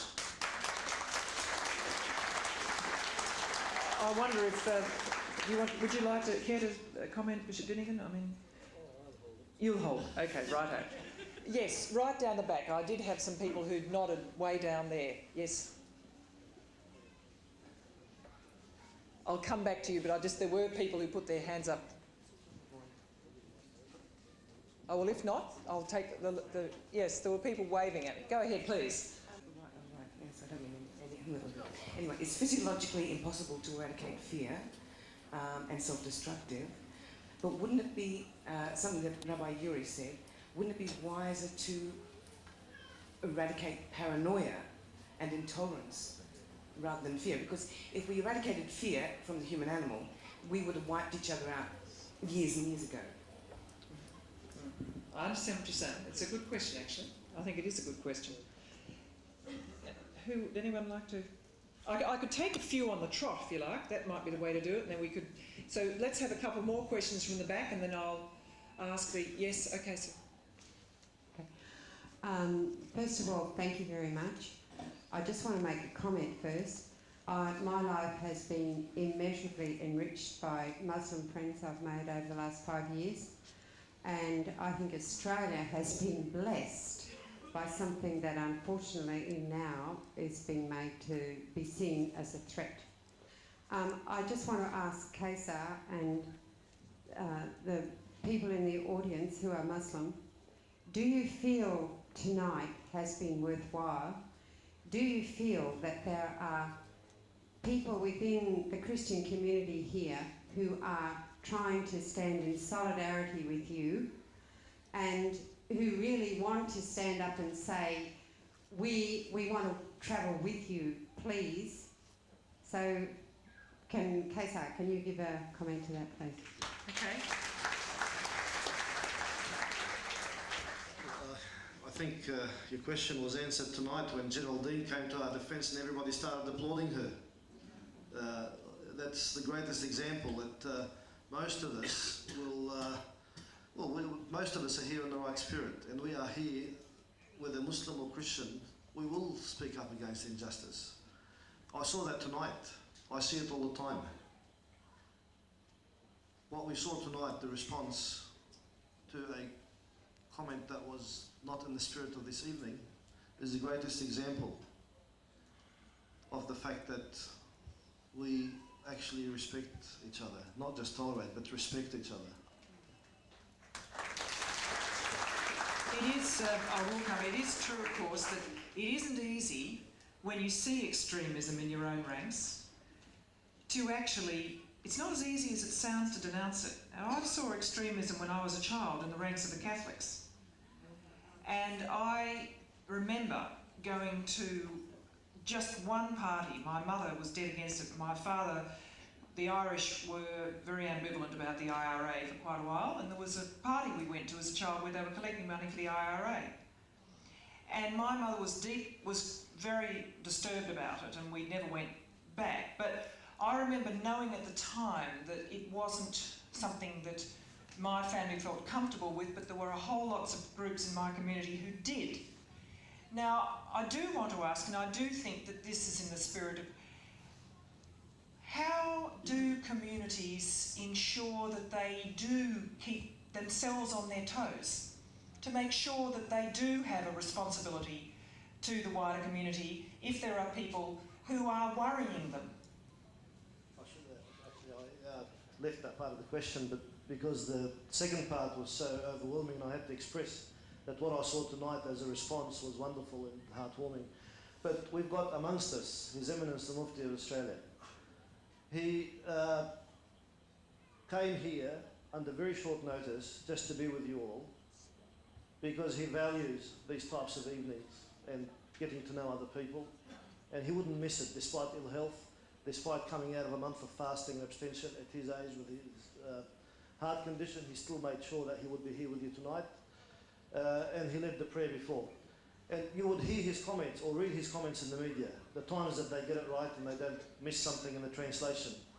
Just during this week, there was an article from him denouncing certain extremists within the community. Last year or the year before, he made comments very strongly to his flock, not to the rest of the population, just to his flock. He said to the Muslims, you must either love this country or leave it. He's denouncing extremism. He's always fighting against the ideology.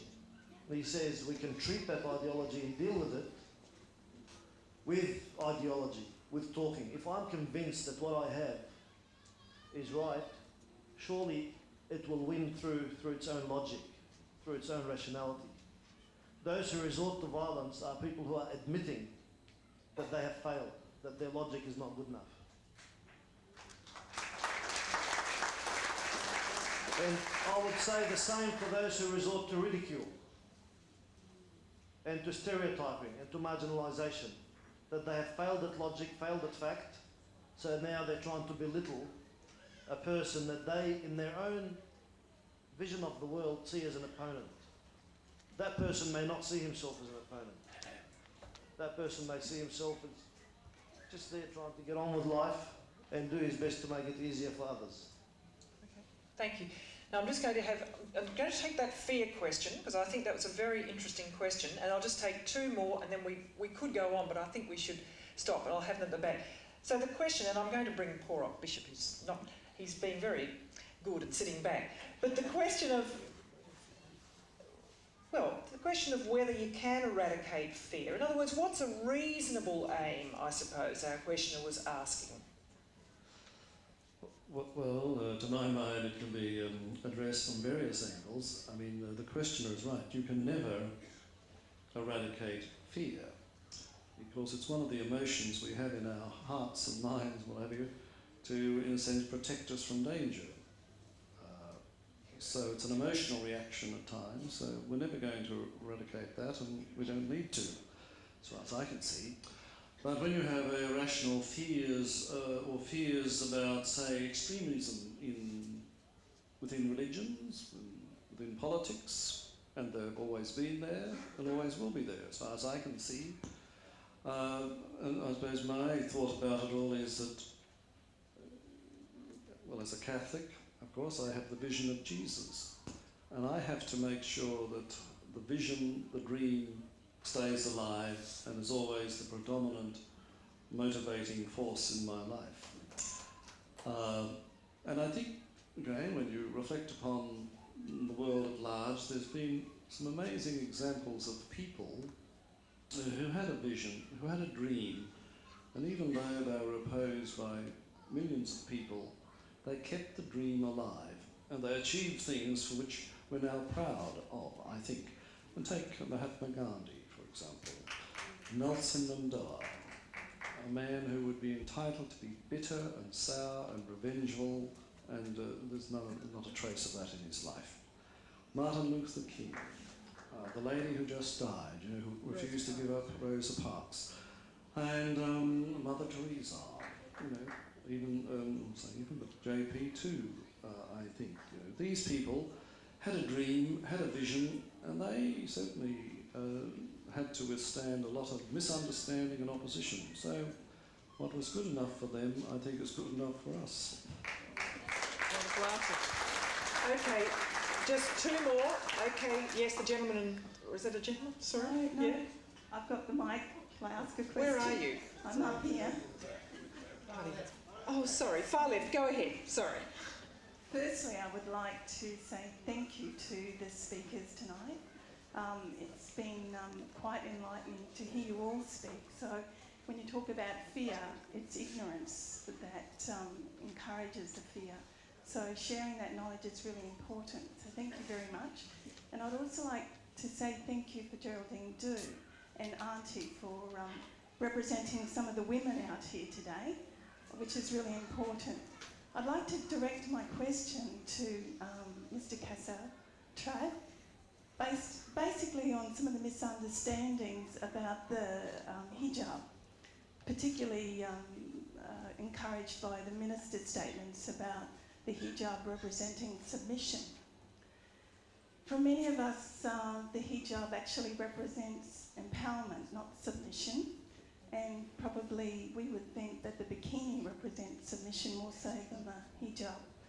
So what I would like to say is, Mr. Trad, if you could please explain to the general public here tonight about the symbolism of the hijab.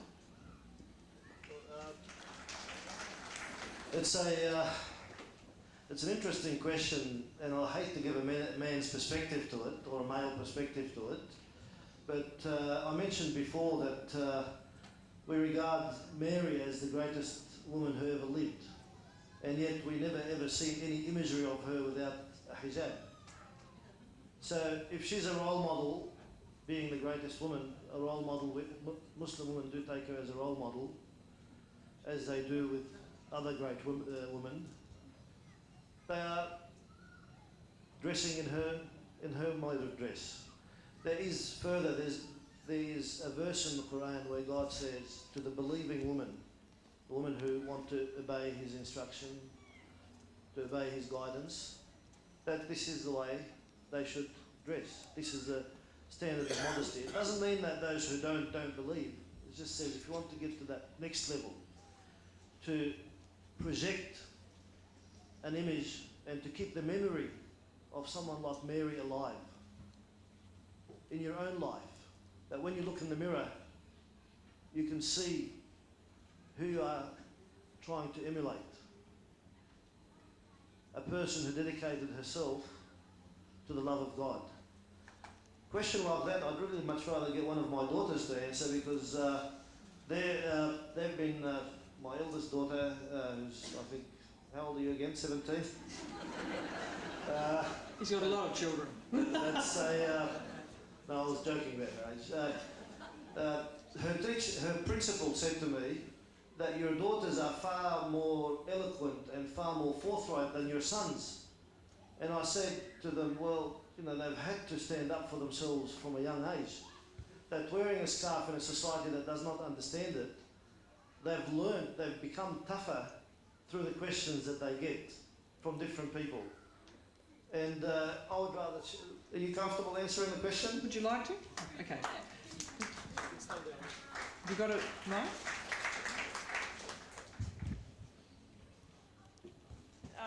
I've been wearing a scarf for 10 years now. I started at the age of 7 and I was the first person in my school to wear it. I wore it because every day that I walked out wearing the scarf, I felt like I had this sense of freedom. I felt like I could go out. And when people say to me that, you know, isn't it like that, you know, you have no freedom, you can't, you know, you're hiding your beauty and everything like that, and I feel sorry for you. I like to say to them, I feel sorry for you because I get to choose who looks at me. I get to choose who gets to look at me, my family, those who, you know, my sisters. If other women, they don't get to choose who looks at them. Everybody just walking past can have a look at them. My beauty is for me and for my family. And that's why I love to wear the scarf, and I also feel like I have a sense of being closer to God and doing something simply for the sake of Allah and not just, you know. All right, thank you very much. Now, last question, please. The Mufti just said that the scarf didn't stop her from supporting the Sydney Roosters. Oh, she's a Sydney Rooster. We're just trying to ignore that, actually. Her sister is an eel supply, no. Yeah, but eels and Broncos. Eels and Broncos. Oh, very convenient, Kaiser. She was probably wearing true. a Broncos jersey yesterday. Yes, last question, please. Thank you. On behalf of the Refugee Action Collective, I'd like to express a message of solidarity with our Muslim brothers and sisters here tonight. I think the organisers and the speakers tonight really should be congratulated for organising such a tremendous meeting. I've been at such a meeting 6 or 7 years ago, a very similar meeting, and I would like to invite comment, I suppose, from the speakers about the parallels that existed with the with the whole refugee issue and the circumstances that we face today. I think that there are very, very many parallels. Then we faced a government that was trying to create a sense of siege and was successful to a degree in terms of stirring up hatred within the community. At that time, there were meetings like this, and there were many in the community, men and women of the cloth, community groups, trade unions, community organisations and so on, who went on to take a stand against what those particular political leaders were attempting to do. I think we see very much the same kind of thing being stirred up in the community with things like the anti-terror legislation. And I think sort of while tonight is a very good start, I think that we need a similar campaign. So I would invite comment about that, please.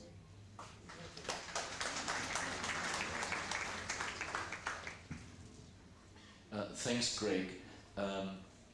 First of all, let me say a word about the fear question. I didn't say that we needed to eradicate fear. The word in Isaiah and in Micah about Messianic time is, none shall make them afraid. We will always have the capacity to be afraid. The issue is that nobody should make anybody else afraid. So now to the question of such meetings.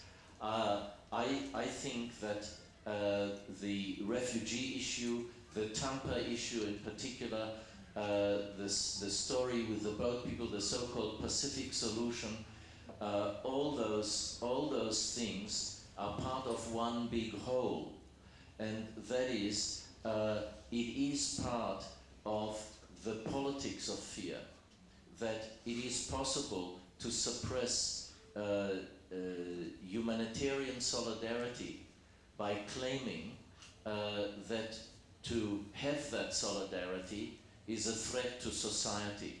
So if people come here as refugees, if they try to arrive here on rickety boats, to suggest to us that we will be swamped or that we are bringing in terrorists is to play on our fear.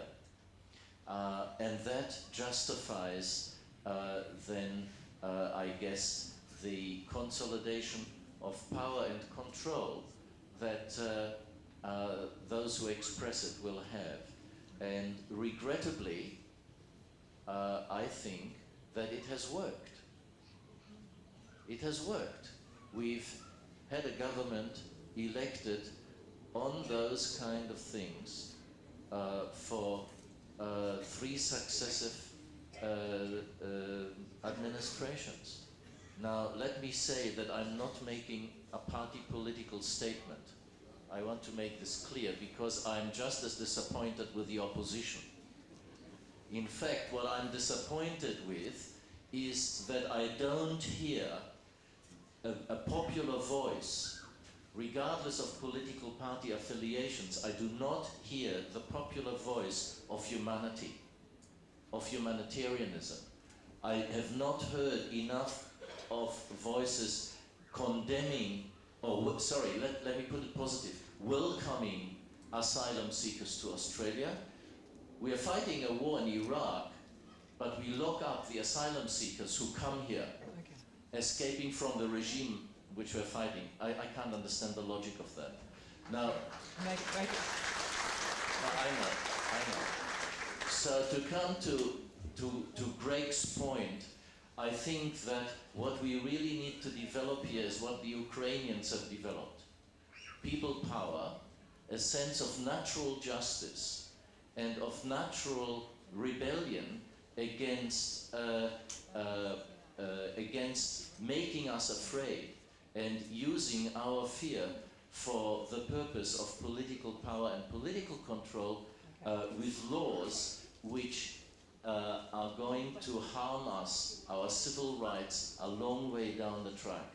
Can I just say, I think it would be a pity also, however, if this meeting became a thorough commentary on politics. I mean, I think that there are a lot of legitimate debates around, and I, for one, cannot stand here as part of the ABC and just be a chair at a meeting which starts to just talk politics. It would be absolutely, I'd be in a lot of bother.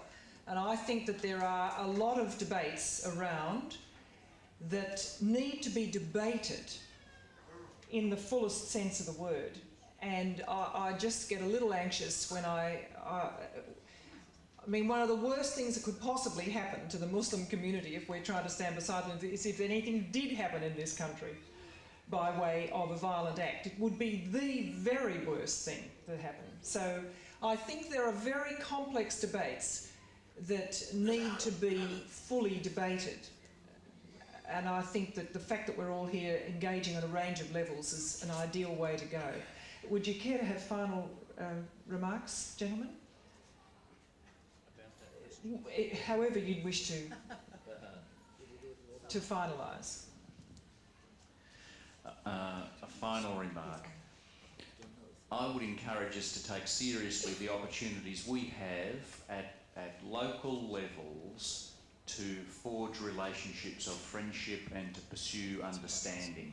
I think in the long run, that's going to provide the basis which will give us the basis we need to resist kinds of wrong moves at other levels, because we will see them to be wrong on the basis of our experience of friends. So I think we've got a long way to go to understand each other better, to understand the faiths better, but we are not powerless to do that. We can take steps locally in ordinary ways by being neighbourly and friendly to build those bridges.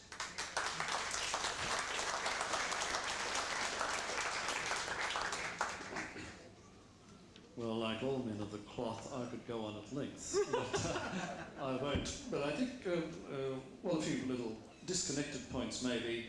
I think, we just, what I've hinted at before, I mean, we have to keep the the dream of dialogue and mutual respect and striving for peace and justice and equality for all, keep that in the forefront of our mind. Number two, there's that ongoing debate of separation, in my mind, between church and state. And it's interesting when you look at the political scene in America and Australia, how much the religious influence is sort of penetrating government and being used by all political parties, including trade unions, to achieve their own ends. So I think we need to be discerning and vigilant about allowing political movements to be using religion for their own purposes. So I think I'll leave it at that. Thank you. Thank you. Kaiser? No, Kaiser. The last word, okay. Okay, you say the last word. That's Quick, okay. quick. Yes, I accept what you say about politics, Geraldine, and from your position, quite right. I actually didn't want to make a political statement. I wanted to make a moral statement, and I think that there are values on which we conduct our society which cannot be based alone on political consideration. Our society, especially a democratic society, is based on values. And values have to do with justice, have to do with love, with pursuit of peace, and with the aim, the ultimate aim, to maintain the quality of our society, to maintain peace and harmony. And you can't separate the thinking from the values which guide our society. And I find it enormously difficult to watch people go to churches or mosques or synagogues and participate in a service and then come out and in their daily lives, whether that is in business or whether it's in politics or whether it's in any field, not heed the message which they have just heard or prayed for in their religious institution. Thank you very much. Thanks. And Kaiser, just a final... You know, this is the fourth program of its type that we've done, and I must acknowledge the person who helped me a great deal in the previous three programs, and that's David Mills. He's sitting in the second row. David, please take a bow. You don't want to, okay. David's come all the way up from Sydney to be with us for the fourth program as well, but he's done tremendous work for us in the previous three programs. And what these events do for me is that, apart from walking away with a great deal of goodwill and so tangible that you could carve it and share it, they show me the possibilities. That many of us come here together not certain what to expect. And we find that our common humanity brings us together and, as we saw, makes some of us stand up to defend each other. And that shows me that as a society we have a great deal of hope. And I shared Geraldine's concern, and as the Mufti said in his prayer in Arabic, that we would protect this country and ask God to keep it safe and keep everybody here safe. But I would like to think that if some misguided individual was to do something wrong, that I could turn to my neighbour and say, I'm still the same person. And I'm sure that my neighbour will receive me in the same way. And this is what I've seen tonight. Thank you. Thank you, Kaiser. I want to thank you very much. I think they were excellent and hard to sum up. Now, I would like to invite the Reverend Rama Rao to give a very quick vote of thanks because I know you're all keen to get chatting. So if I could ask the Reverend to give a quick vote of thanks.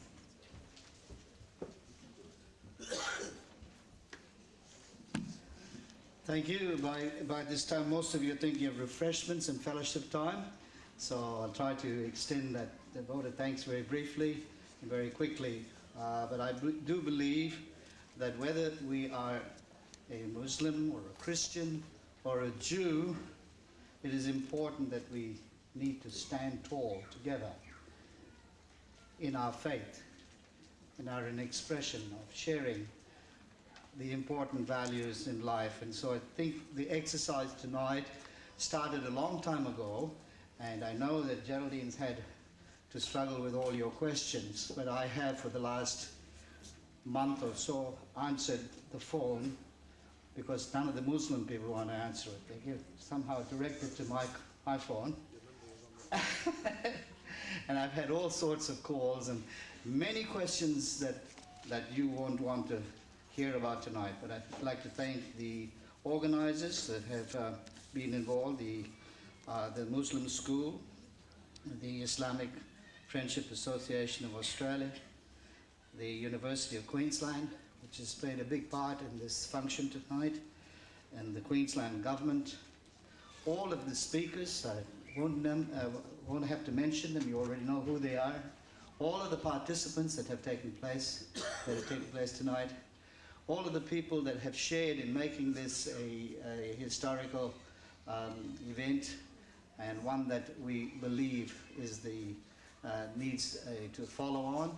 And if you haven't received any questionnaire forms and comment sheets, there are a number of sheets left here. Please fill them out. We would value your expression and your comments as well. I'd like to thank Kaiser and the Imam Abdul Qudus for their involvement in bringing about this event here at the Brisbane Muslim School. And also I'd like to thank the many hard-working people who have worked very hard to get all these things organized for this occasion, putting up the marquee, fixing the food. The ladies have done a tremendous job, don't you think so? Let's give them a hand, please. Thank you.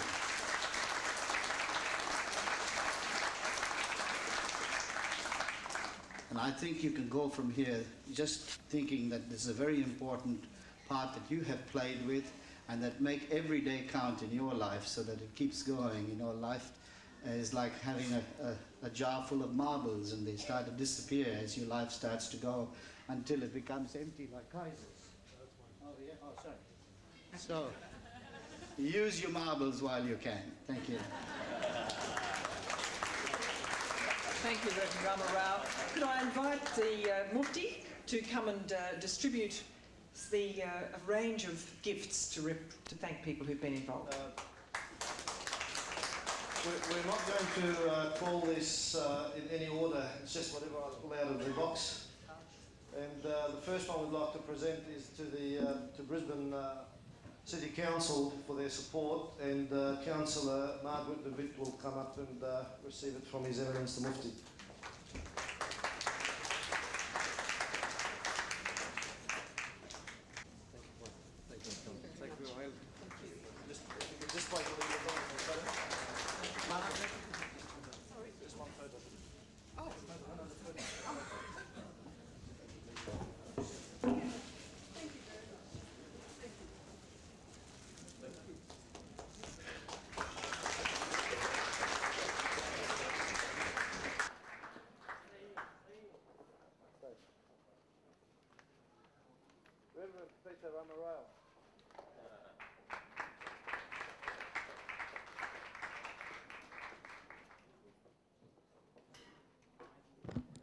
No flowers for you, Peter. That's right. Yeah, I'll take my marble, thank you. That's it.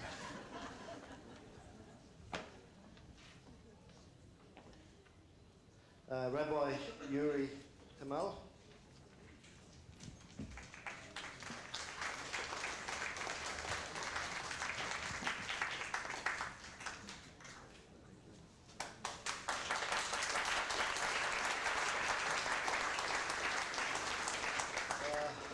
The Most Right Reverend Philip Aspinall.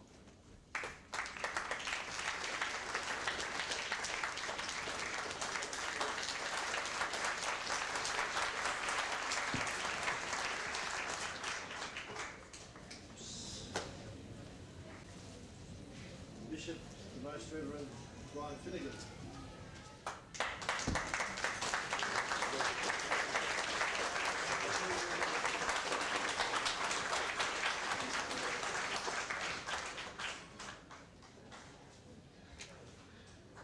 The Brisbane Muslim School Choir, or Nasheed group, is their teacher still here? Yes. Where is she?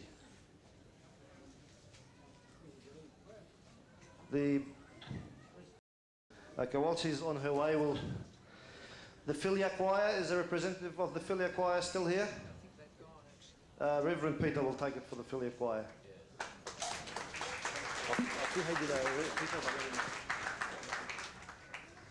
Thank you.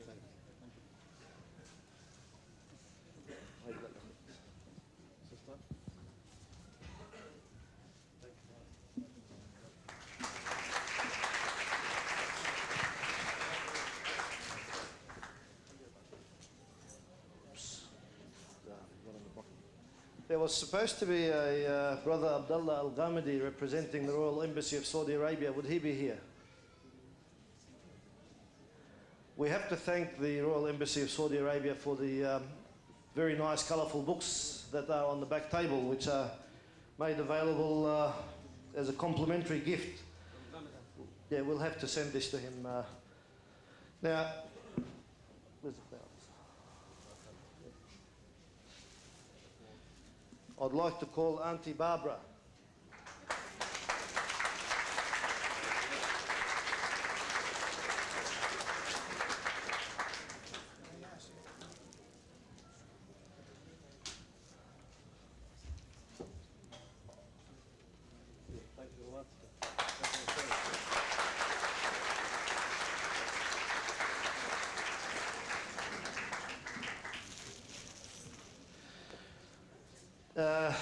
Now, normally I'd love to give Geraldine a bunch of flowers, but because she's flying back to Sydney, it's going to be awkward for her to carry. I've saved the flowers for next time we do lunch in Sydney. But I'm going to give her this this bit of glass.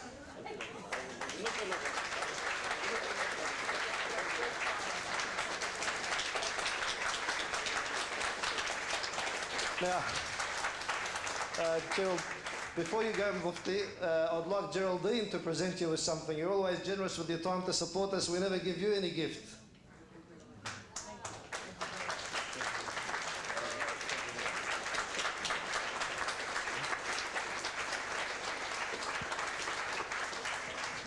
Now, I would have loved to make all the plaques exactly the same, but what's happened is there were some late confirmations. And some were made in Sydney and some were made in Brisbane, so that's my excuse for the difference in appearance. Thank you very much. I just want to make sure we're going to end. First of all, I'll call for a benediction from Imam Yosef Pia, but we have been distributing a multi-faith prayer for peace, which Rabbi Yuri has provided. It's a lovely prayer. I'm going to get us to all stand up and say it together because I think it's something we can all join in with. So I'm just making sure that you've all got your copies before I invite a final benediction by Imam Yosef Pia, who will send us away ahead of our prayer. So can I welcome Imam Yosef Pia, please?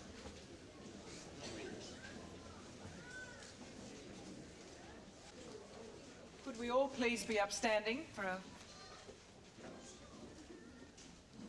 Bismillahir Rahmanir Rahim. In the name of Allah, most gracious, most merciful. O Allah, you are the Lord of the universe.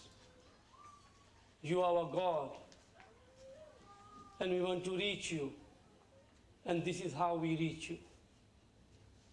O Allah, our Lord, we want you to send salutations and blessings upon all the prophets before Muhammad, peace be upon him. 124,000 prophets. O Allah, we want you to send the blessings and peace upon them.